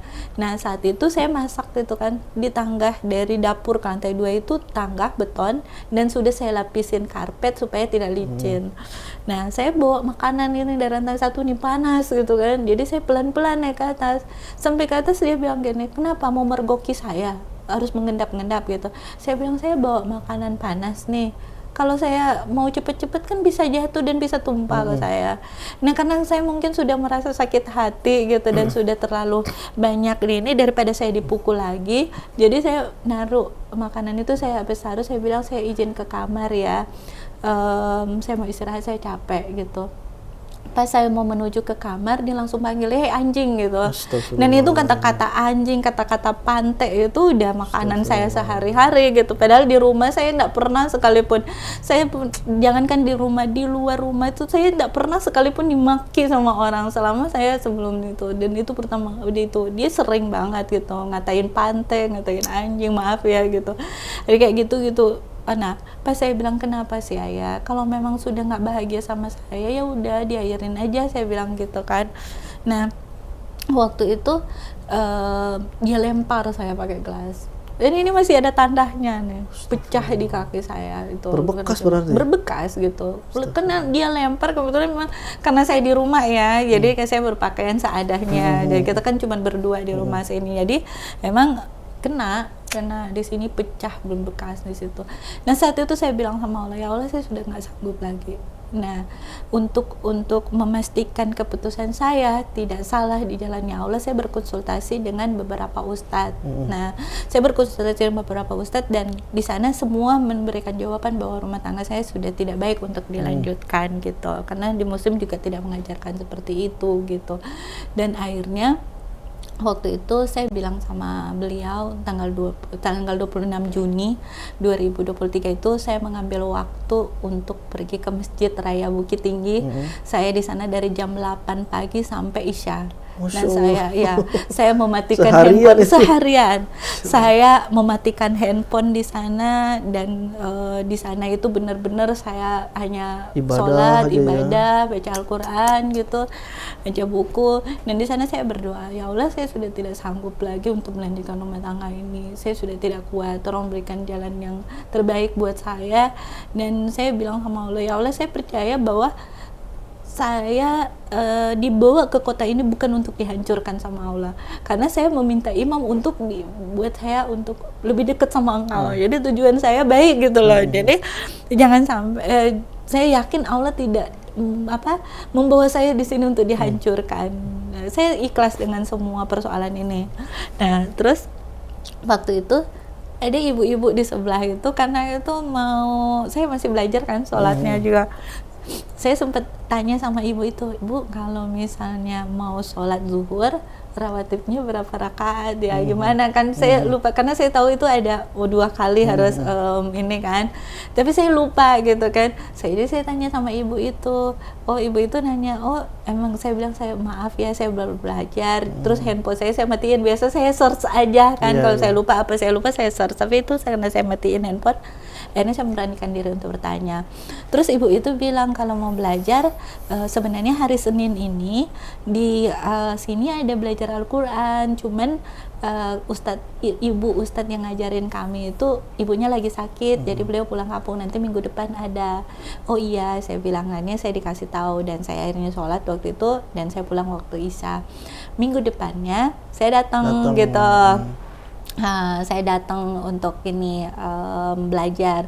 Waktu itu saya masih duduk di belakang duduk di belakang, dan karena saya malu kan, saya nggak kenal siapapun, jadi saya duduk di belakang aja. Ibu-ibu sudah pada di depan nih. Pas ustadznya datang, ada ibu satu yang panggil, "Ayo Bu, duduk sini," gitu kan. Duduklah saya di sebelah seorang ibu. Nah, pas itu saya bilang, waduh, mampus saya, karena ternyata ustadz baca ayat segini diikutin sama masing-masing ibu-ibu yang hadir itu kan. Waduh, saya bilang, pas ya udah, saya bingung mau ngapain ini. Nah, pas ibu yang di samping giliran mau saya sama dia, saya bilang gini, "Bu, saya belum bisa baca Al-Quran." Masya Allah, dia bilang, "Nanti saya cariin Al-Quran yang ada bahasa Latinnya," gitu kan. Cariinlah dia bahasa Latinnya, terus dikasih ke saya. Tapi saya juga masih agak gugup-gugup kan. Akhirnya udah saya dilewatin. Nah, habis itu tiba-tiba saya dikasih tahu, "Mau nggak belajar?" gitu kan. "Mau banget," saya bilang, "kalau berkenan belajar." Dan tahu nggak, dia adalah malaikat yang tidak bersayap yang dikirimkan Allah sama aku. Dia adalah orang yang, kenapa saya bilang dia orang malaikat yang tidak bersayap gitu, karena beliau itu sangat-sangat rendah hati, sangat-sangat rendah hati. Saya tidak kenal dia siapa, dia itu rendah hati banget, baiknya minta ampun. Ternyata dia adalah anak orang terkaya, salah satu orang terkaya di sana gitu. Tapi orangnya baik, rendah hati banget, low profile banget, orangnya sederhana banget, dan mau ngajarin saya untuk belajar apa. Dan selama itu saya nggak pernah tahu dia siapa, dan saya nggak pernah nanya dia siapa, dan dia pun nggak pernah memberitahu dia itu siapa gitu kan. Akhirnya, singkat cerita, saya sudah memutuskan untuk bercerai, dan tanggal 28 itu saya undur lagi, tanggal 28 dan tanggal 26 kan saya di masjid nih. Tanggal 28 si mantan datang ke tempat tinggal saya, karena pertama dia sudah pergi dari rumah. Tanggal 28 dia datang, dan di sana ketika dia datang, dia bilang, "Ayo kita kembali mulai dari nol lagi," gitu. Tapi saya bilang gini, "Mau mulai dari nol kayak gimana?" Saya bilang, "Saat ini saya sudah memposisikan diri," saya bilang, "sejak tanggal 26 kemarin saya sudah memposisikan diri sebagai seperti bayi yang baru lahir." Di tanggal 26 kemarin saya sudah memposisikan diri sebagai bayi yang baru lahir. Saya butuh asupan gizi, saya butuh bimbingan, saya butuh dipelihara, saya butuh benar dijaga gitu. Dan terlebih saya sudah mengosongkan rekening saya. Jadi rekening saya udah nol, saya bilang, "Kalau kamu mau sama saya, penghasilan saya, kebetulan saya punya perusahaan media, jadi saya bilang perusahaan saya kerjasama di sini, kebetulan saya ada kerjasama sama Pemko sana, nominalnya hanya segini dan ada yang tambahan-tambahan lain itu segini. Kalau kamu mau hidup sama saya, kondisi keuangan saya seperti ini. Kalau kamu pingin lebih, izinkan saya untuk kembali ke beraktivitas seperti awal. Mungkin saya akan ke Jakarta, jadi saya akan ke Balikpapan dan saya akan ke ini dan saya akan kembali beraktivitas untuk menjalankan usaha saya kembali gitu. Nah, waktu itu dia langsung ngomong-ngomong, dia bilang di Islam itu kalau menjadi Islam sebagai orang mualaf di Islam itu kalau menjadi Muslim dikatakan seperti bayi yang baru lahir, bukan juga mengosongkan rekeningnya gitu kan. Kok gitu sih? Nggak nyambung. Jadi jauh banget. Jadi saya bilang ya udah kalau kamu mau terima saya ya seperti inilah saya keberadaan saya. Dia langsung ngomong macam-macam kan gitu. Ya udah pokoknya saya masih punya perusahaan media, saya bilang. Dari situ kita masih bisa hidup dan kalau pengen lebih ya udah saya kembali dengan menjalankan usaha saya yang lalu-lalu gitu kan. Yang usaha saya seperti ini dan dia tahu usaha saya apa. Jadi ya udah kamu kalau mau terima. Tapi dia tetap ngotot bahwa itu menjadi Muslim itu dia sebagai mualaf itu yang mengatakan bahwa bayi seperti bayi yang baru lahir, seorang mualaf itu seperti bayi yang baru lahir, bukan mengosongkan rekeningnya juga gitu kan. Ya, jadi saya cuma tetap juga bilang gini, ya Allah kalau memang dia mau kembali dia harus kembali. Saya bilang, saya memposisikan diri sejak tanggal 26 kemarin karena saya mau berpengalaman sama Allah. Kalau dulu saya itu masih jauh dari Allah, saya belum bisa ngapa-ngapain, gitu, belum bisa sholat, belum belajar agama, belum ini, Allah memberikan rezeki yang lebih buat saya. Saya yakin bahwa ketika saya makin taat Allah, walaupun banyak tantangan dan ujian, saya juga bisa diberikan rezeki oleh Allah lebih dari itu. Bahkan saya yakin lebih dari itu karena saya berharap dengan apa yang saya lakukan, saya mengharapkan rezeki karena apa yang saya lakukan adalah bentuk ketaatan saya kepada Allah sebagai bentuk kewajiban saya sebagai seorang Muslim. Tapi Allah pasti nggak akan meninggalkan saya. Nah akhirnya saya menyampaikan tuh dan tetap dia ngotot seperti itu. Akhirnya dia pergi gitu. Dia pergi dari Roma dan saya menerima, ya Allah saya ikhlas dengan semuanya. Nah menjalani proses itu saya akhirnya belajar, saya mendapat guru untuk belajar baca Al-Quran. Alhamdulillah saya mulai di tanggal 5 Agustus, tanggal 15 September saya sudah bisa walaupun belum lancar banget, saya udah bisa baca Al-Quran. Ya? Iya. Padahal waktu buka Al-Quran, buka Iqra, saya pikir ya Allah mungkin 2 tahun saya baru bisa belajar ini. Dan saya bilang ke dia bahwa dia kan terus mengusir saya untuk keluar dari kota sana. Tapi saya sudah bilang saya tidak akan keluar dari kota ini sebelum saya memegang surat cerai. Karena saya takut dengan fitnahan, karena saya ada di dunia bisnis, saya ada di dunia usaha, saya punya perusahaan media sebagai seorang muda media, otomatis kan saya punya banyak relasi kerja. Nah nanti kalau saya pergi tanpa saya memegang surat cerai, nanti saya bisa kena fitnah gitu. Dan saya sudah bilang sama Allah, saya tidak akan keluar dari kota ini, apapun yang akan terjadi. Kalau saya sudah memang mau mati di sini, sambil menunggu itu ya saya sudah siap. Kalaupun Allah memberikan saya umur yang panjang, ya saya akan keluar dari kota ini setelah saya surat cerai. Tapi dia menginginkan saya untuk pergi dari kota situ, saya nggak mau. Nah saya nggak mau dan saya waktu itu alhamdulillah ya waktu Iqra itu tapi saya minta izin sama dia, tolong izinkan saya itu keluar, kalaupun saya harus keluar itu sampai saya bisa baca Al-Quran. Tapi saya bilang kayak ini 2 tahun deh. Jadi saya bilang begini, saya mungkin akan keluar dari kota ini sekitar 2 tahun karena saya akan belajar ini gitu kan. Mungkin dalam hati dia bodoh sekali sih 2 tahun. Nah tapi itulah keajaiban Allah ya. Saya bilang kalau kita memang niatnya seperti itu, Allah pasti akan memberikan kemudahan. Nah, saat itu saya belajarnya tanggal 5 Agustus. Tanggal 15 September saya sudah bisa baca Al-Quran walaupun saya belum lancar, tapi setidaknya huruf-hurufnya saya sudah tahu, sudah paham, dan untuk mau baca itu sudah bisa gitu. Alhamdulillah banget. Nah, ketika saya bisa baca Al-Quran, saya ingat dengan nasar saya ketika saya syahadat. Dimana ketika saya syahadat, saya meminta untuk tidak dipublikasikan, tapi saya bilang bahwa ketika saya bisa baca Al-Quran dan saya punya bekal ilmu agama walaupun baru sedikit, saya akan mensiarkan agama Islam dengan cara yang Allah percayakan ke saya. Nah, saya ingat dengan nasar saya itu. Dan ketika saya di Bukit Tinggi itu, yang saya tahu waktu saya ada masalah sama beliau, saya sempat cari mualaf center di sana, tapi ternyata di sana tidak ada mualaf center. Nah, saya bingung harus kemana. Sebenarnya saya malu bertanya ke ustadz gitu, karena saya perempuan dan masalah saya kan cukup sensitif ya, masalah rumah tangga. Jadi mau bercerita ke laki-laki kan sebenarnya nggak enak ya. Tapi saya terpaksa melakukan itu karena saya tidak punya kenalan gitu. Karena saya butuh. Saya takut melangkah tidak sesuai dengan agama ini. Saya takut melangkah malah saya bikin dosa gitu kan.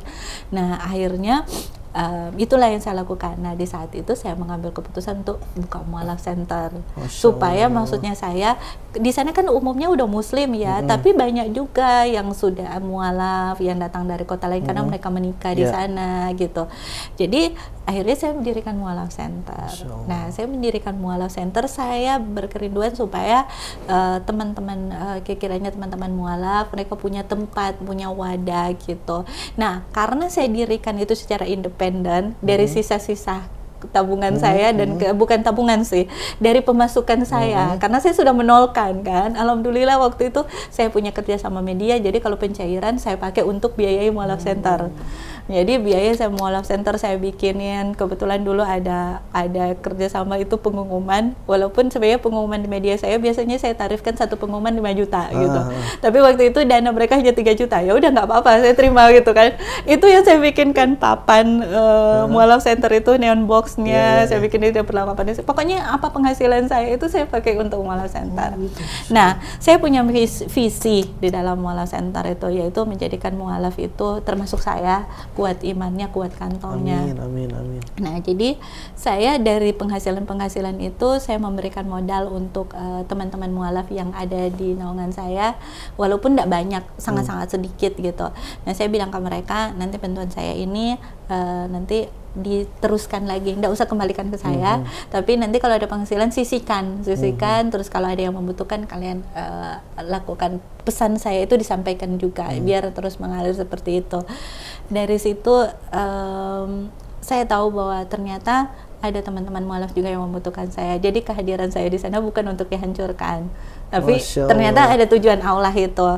Nah, di hadapan itu juga saya masih mengalami gejolak yang sangat-sangat luar biasa dengan mantan suami, karena saya terus diancam sama dia. Itu udah posisi kami sudah pisah rumah, tapi belum memproses perceraian karena beliau ASN kan. Jadi proses perceraian kan panjang gitu, harus berprosedur.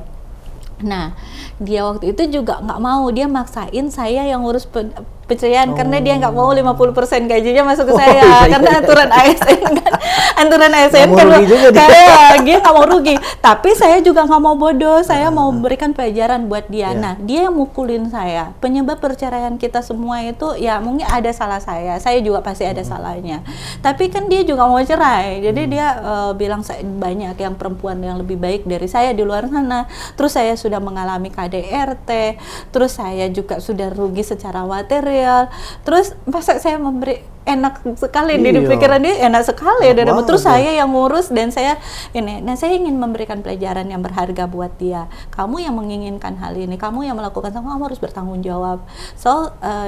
Dia ini saya membiarkan dia, kamu yang mau semua ini, jadi kamu harus mengurus sampai tuntas gitu. Tapi dia bilang, kamu kan juga mau cerai lah, sama-sama berarti. Tapi kan kamu sebagai seorang laki-laki, saya bilang, ya udah kita nikah, saya yang biayai karena kamu nipu saya. Kamu bilang bahwa di Minang itu kalau mau nikah perempuan yang menanggung semua biaya, kamu tidak keluar biaya sama sekali. Dia gitu. Asli orang sana. Asli. Berarti jadi oknum ya, oknum orang Minang ya. Oknum jangan sampai ini ya. Karena ya. Di sana orang seperti itu saya mendapat pelajaran. Di sana juga malaikat tak bersayap. Justru orang yang paling baik yang pernah saya temuin di dunia ini ada di sana. Orang yang benar-benar tulus, ya Uniko, malaikat tak bersayap aku gitu. Dia orang-orang yang paling baik. Jadi orang Minang itu sebenarnya umumnya baik gitu, cuman oknum satu ini aja gitu. Jadi jangan di skip aja gitu. Nah, jadi dia itu dia menyampaikan seperti itu. Jadi semua biaya pernikahan kan dari saya. Gitu. Jadi saya pikir kalau perusahaan seperti ini enak sekali dong dianya. Iya. Nanti malah dia playing victim. Playing victim kan gitu. Jadi saya biarin dia ngurus. Saya tetap tenang aja. Jadi dia ngurus. Saya bilang silakan ngurus perceraian. Saya membangkitkan semangat saya untuk mengurus Small Love Center gitu. Masya Allah. Jadi dia masalah itu tetap berjalan. Saya nggak mau, saya nggak mau menyia-nyiakan hal itu, dan saya tidak mau terfokus dengan masalah itu. Jadi saya bilang setidaknya ya Allah buat saya bermanfaat di situ. Di kehadiran saya di Kota Bukit Tinggi itu bisa bermanfaat bagi banyak orang. Dan di saat itu alhamdulillah sesedikit apapun yang Allah ngasih ke saya bisa berbagi dengan banyak orang. Nah ketika saya sama dia gitu, saya tidak diizinkan untuk melakukan hal itu. Bahkan ketika saya ulang tahun media nih, saya mau makan bersama anak-anak yatim piatu. Karena saya biasanya sebelum menikah saya sering melakukan hal seperti itu. Jadi saya sering datang ke panti asuhan sama anak-anak, terus ada anak-anak jalanan juga yang saya santuni, tapi saya nggak pernah publish gitu. Saya tidak pernah publish. Jadi karena prinsip saya sudah berkomitmen ketika saya dirikan perusahaan saya bilang sekian persen itu saya pegang untuk donasi gitu. Jadi saya tidak mau menahan gitu. Saya tidak menahan, setiap kali ada saya langsung salurkan, setiap kali ada saya salurkan. Ketika saya menikah sama dia tidak mengizinkan hal itu. Bahkan pernah waktu saya ulang tahun media di tahun 2022 itu saya bilang saya mau makan bareng sama anak-anak yatim piatu di panti asuhan. Nah dia sempat terjadi perdebatan, tapi waktu itu saya sedikit melawan, tetap melakukan. Nah dia hadir juga saat itu, tapi tahu nggak, pulang dia bilang kamu percuma melakukan semua ini tanpa izin saya. Katanya dia gini, kamu puasa aja tanpa izin dari saya itu sia-sia. Nah, jadi tau nggak, sejak saat itu akhirnya saya tidak melakukan itu lagi. Saya tidak berani karena saya tahu kan itu dosa. Dan bahkan ketika saya mau puasa, saya kayak harus mengemis ke dia untuk minta izin supaya saya mau puasa. Bahkan pernah saya menangis. Sama, saya potong. Iya. Itu kakak melakukan hal itu kan pakai hasil keringat sendiri kan? Iya. Nah, jadi di sini perlu kita disclaimer dulu bahwa apa yang dilakukan oleh mantan suami kakak waktu itu adalah penyesatan ya, penyesatan sebuah dalil ya. Yang diwajibkan lapor dulu itu tanpa harus izin itu adalah dari uangnya si suami. Gitu. Oh gitu. Ya. Tapi kalau penghasilan saya sendiri kan nggak apa-apa. Karena gini, uangnya suami adalah uangnya istri. Uangnya istri bukan uangnya suami. Gitu. Ini kalau Islam tuh mengajarkan seperti itu. Gitu. Ini kita perlu disclaimer dulu ya. Kita diluruskan ya. Silakan lanjut. Nah itu saat itu karena kan itulah ya, karena minim saya belum tahu, jadi saya takut dong. Bahkan ketika saya mau puasa pun saya pernah mengemis dia untuk berpuasa, karena sebenarnya sebelum saya menikah sama dia saya sudah tahu tentang puasa Senin Kamis. Nah saya itu dengan penuh keterbatasan saya berusaha untuk tetap melakukan hal itu. Nah dia mungkin nggak tahu apa yang ada di pikirannya dia gitu, tapi dia juga pernah ngikut. Tapi ternyata setelah dia ke kantor, dia akhirnya ngerokok, akhirnya dia makan, dan itu Allah bukakan satu persatu ke saya. Jadi pernah di waktu puasa dia kan ke kantor nih, tiba-tiba ada temennya datang ke kantor. Teman-temannya ngomong, Pak, rokoknya ketinggalan tadi di kantor, itu kebuka. Loh, ayah nggak puasa, saya bilang gitu. Aduh, gini terpengaruh soalnya nggak enak katanya ada teman-teman gini. Nah, berikutnya soal makanan. Nah, temannya ini juga datang ke rumah. Nah, pas temannya datang ke rumah bilang, Pak, makanan tadi enak nggak gitu kan? Kita lagi puasa, dia ikut sahur gitu.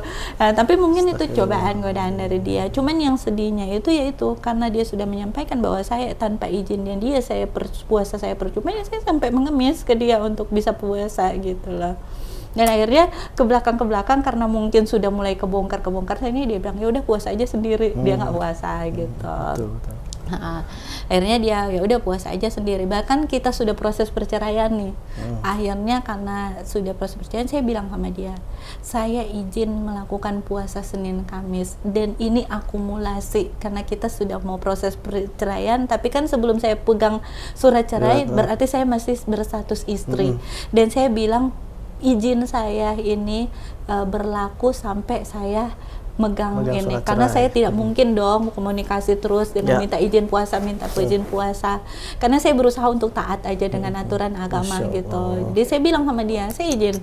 dan dia akhirnya memberikan izin. Dan saya di proses itu saya masih diancam-ancam. Saya pernah diancam untuk saya akan membuat kamu terusir dari kota ini secara tidak terhormat. Astagfirullah. Wah, itu karena pertama dia nyampaikan itu saya saya tidak saya tidak menanggapi karena saya pikir dia emosi. Kedua kali juga saya tidak tanggapi. Ketiga kali, kalau bagi saya orang menyampaikan 3 kali udah niat udah dong. Niat, gitu. So akhirnya saya menemui ketua RT karena kebetulan saya tinggal di samping ketua RT, dan akhirnya itu pertama kali saya menceritakan masalah rumah tangga saya secara detail. Padahal Pak RT sama Bu RT tinggal di samping saya, dan itu pun waktu kejadian saya sudah hampir dibunuh, Pak RT pun mungkin beliau tersinggung ya karena saya tiba-tiba sudah ke polisi tanpa melalui dia gitu.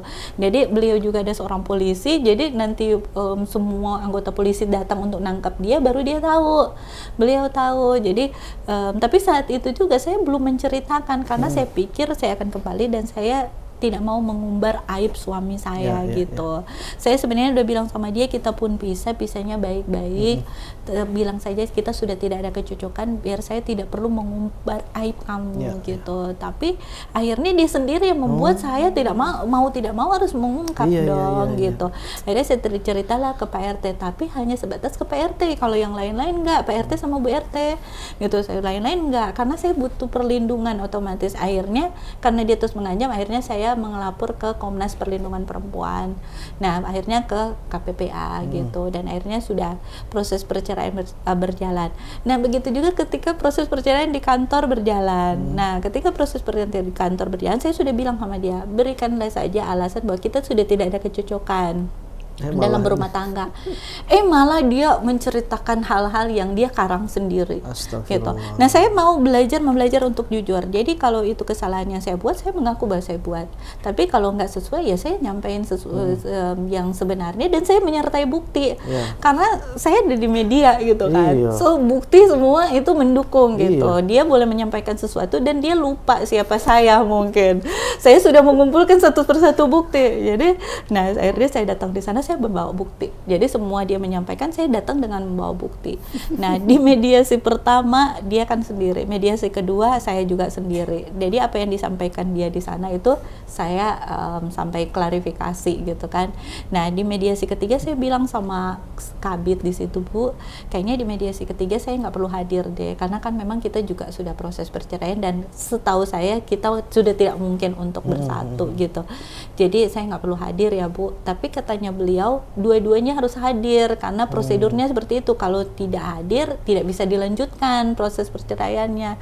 Oh, akhirnya saya hadir dong. Nah, ketika saya hadir, saya kumpulin lah bukti-bukti dari 10 poin, 10 poin apa 9 poin yang disampaikan di mediasi itu kan saya sudah tahu.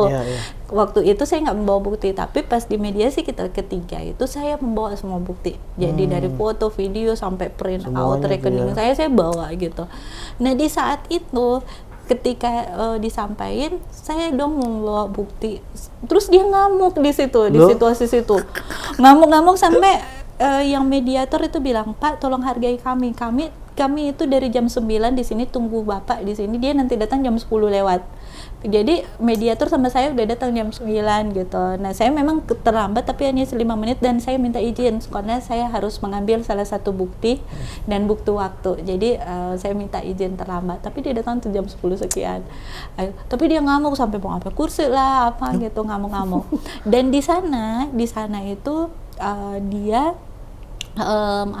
menyinggung tentang keluarga saya. Nah, saya sudah bilang sama dia, saya sudah muslim, sudah cukup memalukan keluarga saya. Jadi kalau permasalahan kami, selama kamu memfitnahkan saya, menghinakan saya, itu menyangkut pribadi saya akan silent, saya akan tetap diam. Tapi jangan sekali-sekali nyinggung perasaan keluarga saya. Apalagi kamu mengarang cerita untuk mencemarkan nama baik keluarga saya. Saya akan menuntut sampai maksimal gitu. Kalau kamu ganggu mereka, karena mereka sudah menanggung segala sesuatu dengan saya. Di situ dia menyinggung tentang nama baik keluarga saya dan anak-anak saya. Karena itu akhirnya saya menuntut lah. Menuntut saya, akhirnya udah saya push semuanya. Akhirnya itulah kebongkar semuanya. Akhirnya sampai publik umumnya tahu. Dan ketika di proses perceraian kami di tanggal 20 November 2023 itu ada kejadian yang memiriskan banget gitu. Nah, di tanggal itu saya lagi mempersiapkan Mualaf Center nih. Jadi di sana saya bikin nuansa putih gold kan. Dan saat itu hari Jumat bertepatan tanggal 20 itu paginya saya dengan malaikat bersayap saya itu pergi nyari Al-Qur'an di toko buku, beli Al-Qur'an dan semua perlengkapan untuk di Mualaf Center untuk nambah-nambah gitu kan.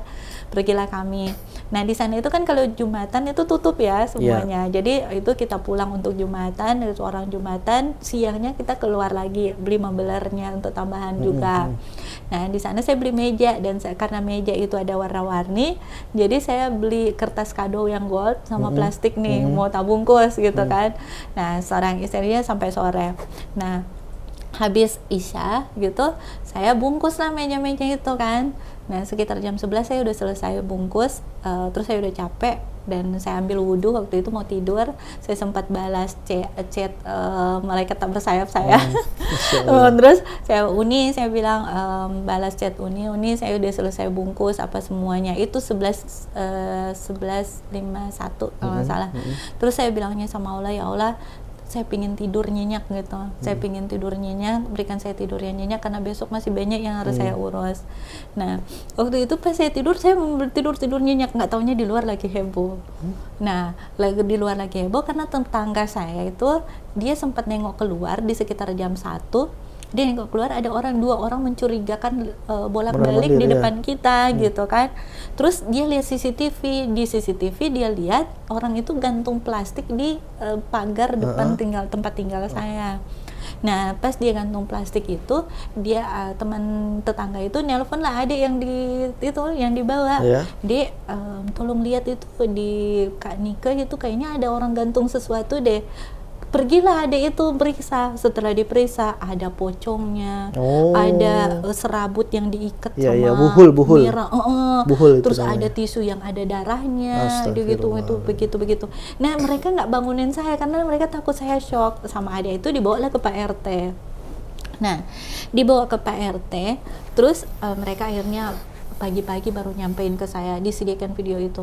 Dan kata mereka itu sebenarnya sudah santet untuk membuat saya kehilangan nyawa kalau dengan kondisi seperti itu ya. Tapi alhamdulillah saya selama ini tuh selama inilah ya, dan dari dulu saya praktekkan setiap kali mau sholat subuh saya baca saya baca Al-Fatihah, terus saya baca ayat kursi, saya baca Al-Ikhlas, Al-Falaq, sama Anas. Jadi itu memang saya wajibkan kepada diri saya sendiri. Jadi itu setelah subuh sama maghrib, habis maghrib. Nah, jadi alhamdulillah Allah mungkin luputkan itulah intinya, jangan lupa untuk mempraktekkan, karena saya sudah praktekkan itu alhamdulillah. Itu kata mereka kalau saya yang dapat itu lebih bahaya lagi. Dan kalaupun tidak langsung didapat oleh orang lain, bisa aja dia sudah menyebar dan kena ke saya gitu. Kalau saya nggak mati pelan-pelan langsung mati gitu, kalau saya lama langsung mati, itu katanya tujuannya. Nah, waktu itu saya lihat ada 2 orang. Saya memilih untuk diam karena saya bilangnya gini, saya tidak menuntut. Saya sempat melaporkan karena Pak RT juga udah tahu kan, Pak RT juga ada saksi-saksi. Sebenarnya saya bisa melaporkan ke kantor polisi saat itu. Cuman saya pikir saya juga kalau untuk membuktikan dan terbukti, misalnya nih terbukti dia gitu kan, amin-amin, mudah-mudahan orang lain. Tapi saya nggak kenal siapapun di sana, saya tidak pernah musuh siapapun di sana, cuman dengan dia aja gitu. Dan kalaupun itu terbukti dia bisa dipenjara dengan penjara yang sangat lama. Terus anak-anaknya gimana? Orang tuanya, anaknya gimana? Anaknya 3, anaknya masih kuliah, anaknya yang kedua sama yang ketiga itu satu kelas, satu angkatan gitu, gimana anak-anaknya nanti? Walaupun saya sangat tersiksa, saya nangis jadinya gitu loh. Saya nggak tega orang lain harus, dan dia ngajak orang lain, kan ada 2 orang. Kalau dia ya, kita nggak mau duduk karena saya tidak berusaha untuk membuktikan saat itu. Kalau dia ngajak orang lain, gimana dengan orang yang dia ajak itu, keluarganya? Karena pasti dia akan masuk penjara. Saya tidak mau karena dia ini orang lain dirugikan gitu. Jadi saya memilih untuk saya diamkan masalah itu. Dan proses kehidupan saya itu seperti itu, saya masih diancam-ancam, tahu nggak? Saya juga tahu waktu itu SIM card saya itu yang saya pakai untuk konfirmasi email di website saya, ke semua surat-surat saya termasuk perusahaan saya itu dicuri saya. Saya tahunya ini, jadi pas kan satu saya udah migrasi ke Halo ya. Jadi kan biasanya kalau pembayaran Halo itu kan ada notif kalau setiap pembayaran. Ini kok nggak ada notif gitu. Saya periksa di tab saya nggak ada, di handphone saya satu nggak ada, di satu juga nggak ada. Saya sudah langsung pikir, waduh mampus, ini email pasti passwordnya sudah diganti ini semuanya. Tapi saya nggak langsung ngelihat, saya ke Grapari dulu. Karena memang nomor saya itu adalah tiket saya kemana-mana gitu kan. Saya takut disalahgunakan kayak ke Grapari, saya bikin SIM cardnya. Terus benar, ternyata dia waktu datang ke saya, dia sempat paksa saya untuk meminta password tab saya. Dan di situ ternyata dia matikan konektivitas itu untuk kayak mengganti password, ketahuan di handphone saya yang lain kan. Dia matikan sinkronisasi itu, dia matikan sama dia. Jadi saya nggak tahu, saya nggak nyadar akan hal itu. Tapi saat itu saya tidak mencari dia untuk menuntut dia yang kayak gimana-gimana. Bahkan di rumah saya mau tuduh siapa, di rumah cuma ada saya sama dia. Akte notaris, akte perubahan notaris saya juga nggak ada. Ternyata ya dia pakai untuk hal yang lain. Tapi ada hal-hal yang dia lakukan itu untuk membuat saya mencari dia, untuk menyalahkan dia, tapi saya memilih untuk tidak. Saya memilih untuk kayak ya udah saya ganti email. Saya memilih untuk sekarang website yang lama itu, walaupun saya berjuang 5 tahun, website itu saya memilih untuk tutup saat ini. Kebetulan sudah jatuh tempo dan saya memilih website itu saya tutup. Daripada saya terus dihack, terus dia juga salah gunakan, dia dapat keuntungan di situ, saya yang kerja juga, saya nggak dapat apa-apa. Jadi saya memilih untuk tutup. Saya memilih untuk tidak bayar dan saya memilih untuk tutup. Sebenarnya terserah dia. Jadi dia membuat sesuatu untuk saya mau menyalahkan dia, saya memilih untuk tidak. Jadi saya memilih untuk mencari solusi. Dan alhamdulillah sampai saat ini saya bisa hadir di sini. Dan saya tidak ada saya masih bisa makan gitu, saya masih bisa makan, saya masih bisa berusaha. Dan alhamdulillah ketika di saat itu saya mengalami ujian yang sangat berat ya, saya masih bisa tetap mempertahankan keimanan saya. Jadi saya tidak tergoyahkan. Justru masalah itu membuat saya lebih dekat sama Allah. Nah, di saat saya mengalami ujian itu, tapi itu memang harus dari kita ya. Saya minta sama Allah, ya Allah kasihanilah saya, sayangi saya, cintai saya. Jangan biarkan masalah ini membuat saya jauh daripadamu, tapi biarlah masalah ini membuat saya lebih dekat darimu. Jadi ketika saya mengalami proses yang sangat berat dong gitu, saya sendiri gitu, saya sudah istilahnya terbuang dari keluarga. Terus saya berharap punya keluarga untuk saya ada di agama ini lebih lagi, malahan saya terbuang gitu kan. Mengalami hal seperti ini berat sekali sama saya. Saya tinggal di kota yang saya tidak punya siapapun. Saya tidak punya keluarga, saya tidak punya siapapun, yang tidak punya apa-apa gitu kan. Nah di situ saya hanya berdoa, memaksakan diri saya untuk bersyukur. Jadi di saat itu saya tetap maksain terima kasih ya Allah, terima kasih sampai saya capek. Jadi saya sampai terima kasih ya Allah, sampai kadang-kadang saya tertidur di atas sajadah. Dan saat itu saya memaksakan diri untuk tetap tahajud, saya memaksakan diri untuk tetap sholat 5 waktu. Dan pernah saya itu sudah tidak bisa mengatakan apa-apa selain saya bilang sama Allah, ya Allah sayangi saya, cintai saya, jangan tinggalkan saya. Itu aja. Manusia di dunia ini boleh tinggalin saya, tapi Allah jangan tinggalin saya. Jadi itu yang saya doain setiap waktu selama saya itu kurang lebih 7 bulan menghadapi proses perceraian. Itu aja yang saya doain. Saya nggak meminta apapun. Saya nggak meminta ya Allah berikan saya rezeki yang banyak, nggak. Saya cuma minta sama Allah, ya Allah kuatkan saya, karena saya yakin dengan saya begitu Allah nggak mungkin membiarkan saya gitu. Jadi itu aja yang saya nggak meminta Allah ya udah kasihkan uang yang banyak buat saya, Allah saya kasihkan rezeki. Saya cuma minta waktu itu ya Allah sayangi saya, cintai saya, jangan tinggalin saya. Dan saya tetap bersyukur, saya merasa diri itu untuk mengucapkan terima kasih sama Allah, terima kasih ya Allah. Itu yang saya lakukan. Dan alhamdulillah akhirnya dengan penuh drama, dengan penuh itu proses perceraian saya akhirnya selesai. Dan di saat kami mau selesai, saya masih memberikan pelajaran berharga buat beliau, dan saya harap beliau bisa mengambil hikmah dari persoalan kami.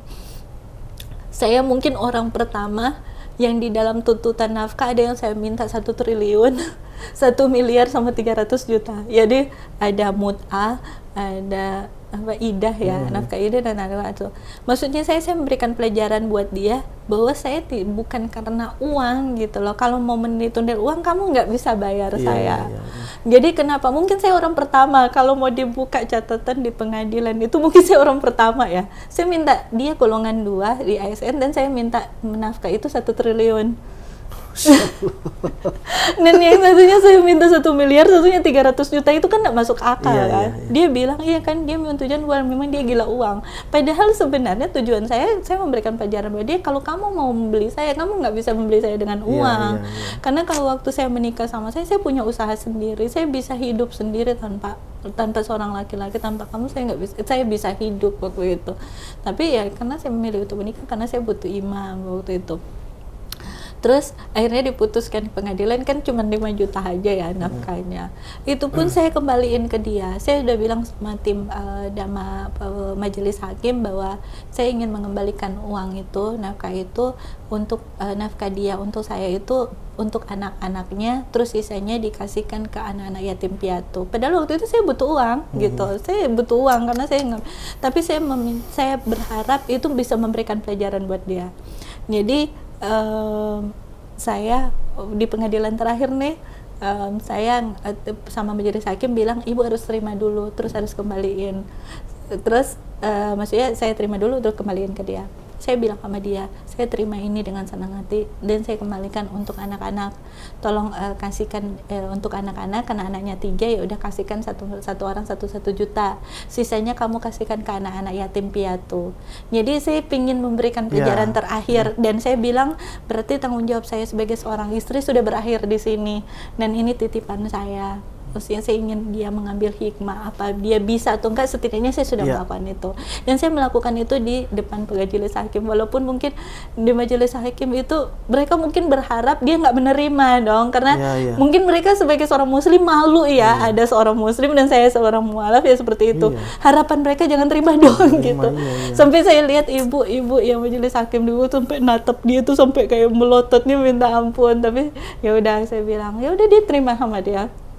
Dengan tidak ada rasanya dia terima gitu. Tapi yang nggak apa-apa, saya bilangnya semoga ini bisa memberikan pelajaran yang berharga buat dia. Tapi dia nggak berhenti juga sampai di situ. Jadi dia itu terus kayak mau menjelekkan saya kemana-mana. Saya tidak berusaha untuk menjelaskan ke semua orang. Jadi saya difitnah, dihinakan nama dia, diceritakan kayak gini yang tidak sesuai dengan fakta. Saya biarin. Saya tidak berusaha untuk mendatangi orang satu-satu karena bagi saya itu kan nggak perlu saya lakuin gitu. Biarlah Allah yang memperhitungkan semuanya. Jadi saya benar-benar mengikhlaskan. Jadi sekiranya perjalanan hidup saya seperti itu. Dan alhamdulillah berkah mungkin doa saya Allah sampai detik ini Allah nak membiarkan saya, dan saya datang di Jakarta dalam keadaan nol. Saya datang ke nol, tapi Allah itu tidak meninggalkan saya. Allah bahkan mengirimkan banyak hal ke saya dan alhamdulillah usaha saya boleh kembali jalan. Bahkan ketika itu saya sempat mengeluarkan brand saya gitu, ada brand hijab sama parfum. Dan pertama kali saya launching itu di Istiqlal di bulan Ramadan, 1 bulan Ramadan kemarin itu ya? Iya, di bulan Ramadan. Dan itu luar biasanya lagi, saya udah Allah ngasih bonusnya luar biasa. Saya keluarin brand hijab saya sama parfum saya, terus di situ itu, tapi semua itu karena Allah loh ya, karena Allah gitu, benar-benar karena Allah. Nah, dan di situ itu saya merasakan wakaf pertama kali. Iya, jadi apa namanya? Bukan apa itu namanya? Yang 10 hari terakhir. Oh, ini. Wakaf, apa namanya? Ya 10 hari terakhir lah ya. Itikaf gitu. Ketika pertama kali di sama 10 hari itu luar biasanya. Dan saat ini Alhamdulillah karena saya butuh tempat tinggal juga, dan sekaligus karena saya pikir saya sendiri, terus saya dapat tempat. Awalnya gini, saya mau cari apartemen untuk sewa atau mau cari kos-kosan aja, tapi udah keliling-keliling nggak dapat. Terus akhirnya kayaknya nyari perumahan yang kecil-kecil aja lah di pinggiran kota gitu, yang penting deket rel kereta api supaya kalau aktivitas itu nggak mau lewati macet kan, bisa kalau mau bawa mobil bisa, tapi kalau mau naik kereta juga bisa. Gampang, bisa untuk beraktivitas, karena saya butuh aktivitas yang lancar untuk transportasi yang lancar untuk beraktivitas, karena mengingat menghidupi diri sendiri. Masya Allah. Jadi tapi ini nggak dapet, akhirnya saya keliling-keliling nyari-nyari, kemarin dapat, karena saya pingin banget di samping masjid. Dapatlah sebuah kontrakan di samping masjid, dan saya ngelihat ya udah dijadiin sekarang rumah binaan mualaf. Untuk di daerah mana itu? Daerah Tebet, dekat Manggarai. Stasiun dekat Manggarai. Ya? Dan di sampingnya masjid. Masya Allah. Di sampingnya masjid, terus dekat sama stasiun Manggarai gitu. Jadi akhirnya saya memilih tempat itu, walaupun sekarang ini saya masih membutuhkan banyak hal, dan itu masih dipersiapkan, lagi direnovasi sama pemiliknya, lagi dipersiapkan. Mohon doanya, mohon dukungannya buat saya, bimbingannya juga buat saya gitu untuk kelanjutan selanjutnya. Dan alhamdulillah usaha saya yang sempat saya tinggalkan sekian lama juga mulai kebuka. Nanti kalau mau ngundang saya sendiri, nanti saya pas itu udah jalan dan sudah ada, kita bisa berbagi. Amin. Jadi ya Allah. Alhamdulillah, Allah itu pertama saya mau kembali ke bisnis itu. Saya sebenarnya sudah tidak punya kepercayaan diri, tapi saya bilang sama Allah, ya Allah, saya butuh uang yang banyak dalam sekejap yang halal gitu loh. Tolong saya, karena saya memang nggak punya apa-apa gitu loh. Saya sekarang ini dalam kondisi nggak punya apa-apa, nggak punya tempat tinggal, nggak punya ini kan gitu. Saya butuh uang gitu, yang saya itu. Ya insya Allah ini baru mau mulai sih. Amin. Gitu. Tapi Allah tuh insya Allah tanggal 2 ini mungkin perdana, semoga jalan lancar. Kalau Allah berkehendak ya insya Allah itu berjalan lancar. Yang di Manggarai sini ya? Iya, dan saya tuh akan kembali mengurus usaha saya yang lain jika Allah berkenan. Tapi itulah ya, hikmahnya gini, alhamdulillah Allah itu masih sayang gitu, Allah masih sayang, dan Allah tidak meninggalkan saya. Pertama saya pas mengalami hal itu, mungkin keluarga saya berpikir bahwa ini jalan kamu untuk kembali. Bahkan saya kan karena dalam kondisi yang bulan Februari itu saya datang di Jakarta itu kan waduh gitu kan, gimana ini. Jadi saya membutuhkan, pernah saya bener-bener kosong, nggak ada apa-apa kan. Akhirnya saya coba telepon kakak saya gitu kan. Terus kakak saya bilang gini, kamu kalau kembali ke maaf ya, jangan tolong salahkan kakak saya, karena saya tahu bahwa bentuk sayang dan cintanya dia ke saya sebenarnya. Jadi dia pikir itu adalah bentuk perhatian dan sayang dia. Kalau kamu kembali, kamu dalam 3 bulan ini ekonomi kamu pasti dipulihkan. Tapi di situ malah membakar semangat saya. Jadi saya bilang gini, Allah, saya tidak mau berada di jalan salah, saya nggak mau masuk neraka gitu lah kan. Jadi saya pasti bisa untuk melewati semuanya. Itulah Allah ya. Tiba-tiba saya terima telepon, terus dia bilang, kamu ke kantor saya gitu. Wah ya udah, saya di kantor. Masya Allah, itu di luar dugaan banget saya gitu. Padahal orang tersebut tuh mungkin dia sangat sibuk dengan segala pekerjaan, dengan semuanya, tapi tiba-tiba saya dan saya benar-benar melihat pertolongan Allah itu sungguh tepat pada waktunya. Dan di saat itu saya itu malah dari situ saya bilang, saya kembali membuka usaha saya gitu, membuka usaha, dan di situ Allah menunjukkan satu persatu hingga saat ini. Walaupun memang saat ini saya belum benar-benar, ya itu saya masih butuh pertolongan, saya masih butuh bimbingan, saya masih butuh ini. Tapi alhamdulillah yang saya sangat-sangat syukuri sampai saat ini saya masih memakai hijab. Insya Allah doain tetap istiqomah. Saya masih alhamdulillah juga diberikan kesempatan untuk belajar agama, dan saat ini saya lagi belajar di Al-Azhar. Amin ya Allah. Ya, di setiap weekend saya belajar di sana, dan yang saya punya beberapa poin yang membuat saya bertahan, dan insya Allah itu. Ini penting nih. Penting ini. Itu rahasia saya bisa bertahan hingga saat ini. Insya Allah. Mau tahu? Mau dong. Ya, yang pertama, tetap berpasrah sama Allah, mendekatkan diri sama Allah dan berpasrah sepenuhnya sama Allah. Satu, itu yang pertama. Kedua, harus bisa bersyukur, teruslah bersyukur dalam keadaan apapun. Jadi udah mau keadaan senang, mau keadaan susah, harus bersyukur. Dan pertama itu cari Allah, bersyukur sama Allah, ya Allah terima kasih. Mau susah apapun tetap bersyukur juga. Ketiga harus tulus dan ikhlas. Bangun hati yang tulus dan ikhlas, tanpa batas, tanpa bertepi. Keempat, harus sabar. Pokoknya hidup itu sabar aja gitu. Semua pasti dilewati. Hidup sabar. Kelima itu banyak-banyak bersedekah. Masya Allah. Mau dalam keadaan sulit apapun, jangan tunggu kaya, jangan tunggu apa. Pokoknya pas tergerak hatinya itu, kalau deket sama Allah itu pasti kan kita dalam hati itu berpikir ini ngasih lah gitu. Dan saya pernah ngasih sampai saya, nah itu adalah satu juga nih. Pernah saya di Bukit Tinggi nih. Saya waktu itu kembali mempraktekkan Jumat Barokah. Nah, jadi saya melibatkan Pak Babinsa, Babin Kaptimas sama kelurahan, karena saya nggak mau nggak tepat sasaran bantuan saya, jadi saya minta mereka untuk kembali saya ngasih gitu. Tapi saya nggak publish ya. Ada satu untuk kenang-kenangan saya yang saya publish, tapi tidak menyampaikan bahwa saya Jumat Barokah. Nah, suatu saat di Jumat itu sebenarnya saya hanya menyediakan beberapa paket. Ketika itu saya menghubungi salah satu RT gitu kan. Tapi beliau balasnya itu, biasanya kan saya sebelum Jumatan ya saya bagikan. Beliau balasnya itu udah jam 11 lewat. Nah, sementara paket ini itu sudah kebagi gitu kan. Udah kebagi. Nah, di dompet saya waktu itu tinggal ada 50.000. Tapi isi kulkas saya masih penuh dan yang lain-lain itu masih penuh. Saya teman kan itu cadangan saya. Saya nanti ada pencairan di kerjasama saya beberapa hari lagi. Tapi saya pikir kan saya nggak ngapa-ngapain juga kan, ya udahlah gitu. Nah, terus tiba-tiba saya dihubungi. Terus saya bilang sama ibu, Bu, tapi saya paketnya sudah habis saya itu, tapi saya punya sedikit uang, saya bilang gitu kan. Saya punya sedikit uang nih. Terus katanya, ibu ya nggak apa-apa, tapi saya nggak bilang jumlahnya berapa. Ya udah, saya pergilah ke tempat ibu. Tahu nggak? Ternyata ibu tersebut sama keluarganya, suaminya ternyata mualaf. Masya Allah. Suaminya mualaf. Terus malam itu dia berdoa gini, ya Allah, saya butuh beras 0,5 kilo aja buat anak-anak saya. Dia punya anak 3, satu masih baby. Jadi dia lebih sering menitipkan anak-anak dia itu ke orang tuanya. Dia bilang sama Allah, ya Allah saya minta beras 0,5 kilo aja untuk besok untuk kami makan. Dan saya membawa uang hanya 50.000 dan dia sudah bersyukur sampai nangis, ya minta ampun.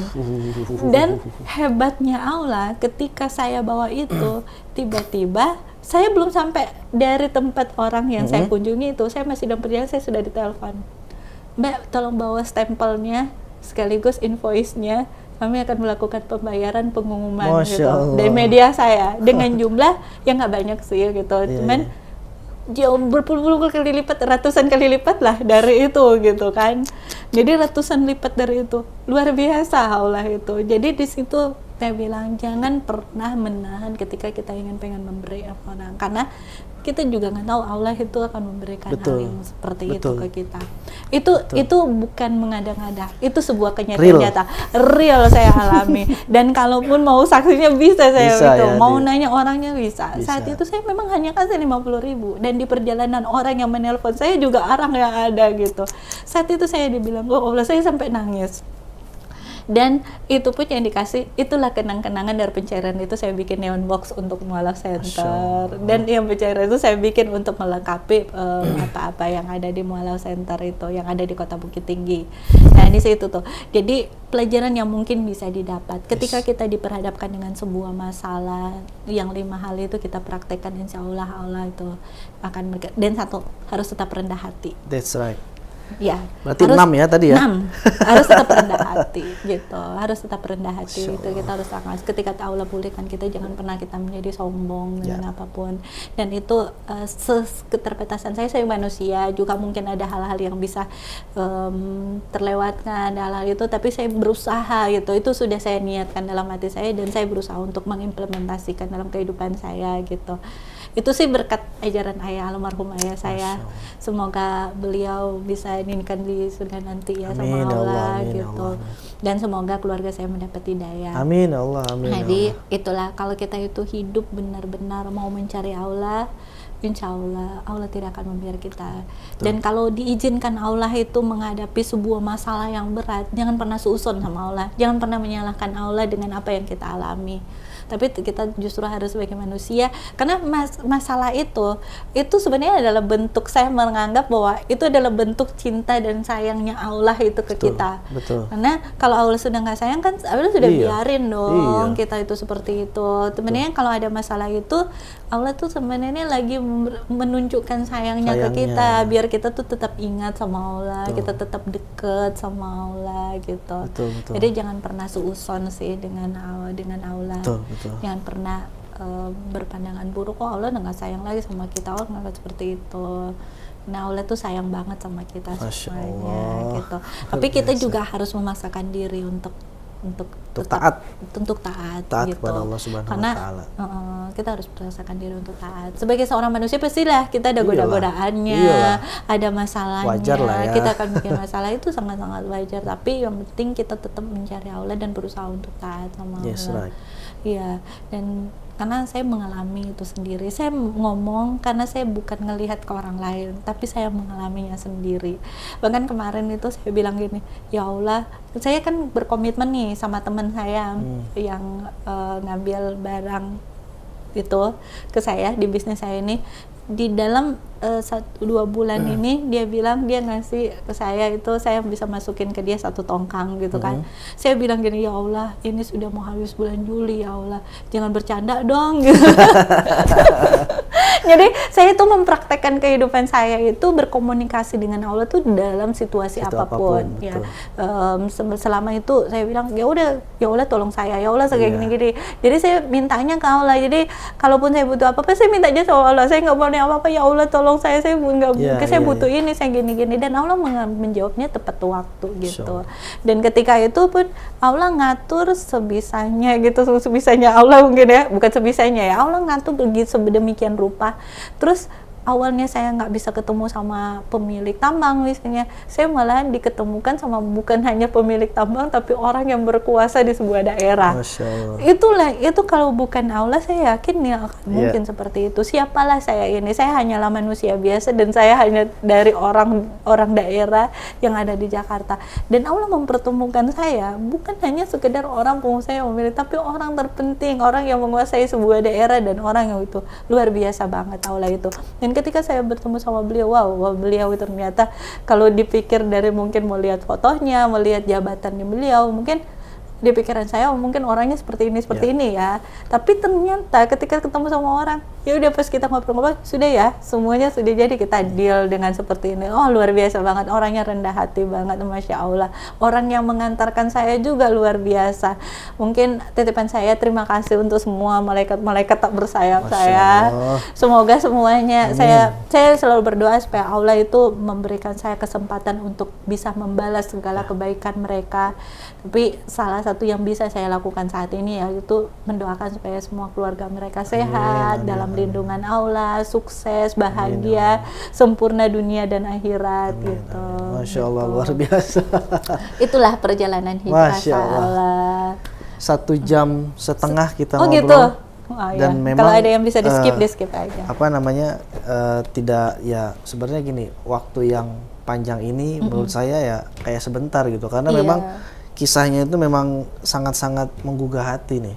Karena gini, sangat jarang di zaman sekarang ini ya ditemukan orang-orang, apalagi perempuan. Mohon maaf yang seperti Kak Dika nih, karena kehusnuzonnya yang dimiliki oleh Kak Dika ini kepada Allah, ini saya rasa patut dicontoh nih buat saudara-saudara muslim kita yang lainnya. Karena gini, betul, poinnya adalah ketika kita berhusnuzon terus sama Allah, pasti Allah akan berikan pertolongannya di waktu yang tepat. Seperti kisahnya Nabi Musa, ya kan, ketika dia dikejar-kejar oleh tentara Fir'aun ya. Udah tahu kisahnya kan? Yang diinginkan Nabi Musa itu adalah Allah menurunkan pasukan malaikat untuk membantu menyerang pasukan Fir'aun kan. Tetapi Allah malah menurunkan pertolongan berupa tolong lemparkan tongkat kamu ke laut. Ini kan nggak masuk akal. Nah, ketika melempar ke laut, beberapa menit kemudian laut terbelah. Jadi memang ketika kita berserah diri kepada Allah, berhusnuzon sama Allah, pasti Allah berikan yang namanya pertolongan. Dan ini saya berada di depan memang orang yang memang mempraktekkan itu langsung. Iya. Dan saya sangat-sangat mengalaminya sendiri. Dan saya gitu. dan teman-teman Wakaf TV merasa bersyukur sekali kepada Allah Iya. bisa mendengar dan bertemu langsung sama pelakunya langsung nih. Masya Allah. Ya kan, luar biasa. Alhamdulillah. Mudah-mudahan ini bisa menjadi motivasi dan Iya. inspirasi buat saudara-saudara muslim kita, Iya. sehingga mereka bisa semakin mempertebal ketaatan dan ketakwaan kepada Allah Iya, Subhanahu wa benar. taala. Terima kasih Kakak Nike. Terima kasih sama-sama. Jazakillah khair.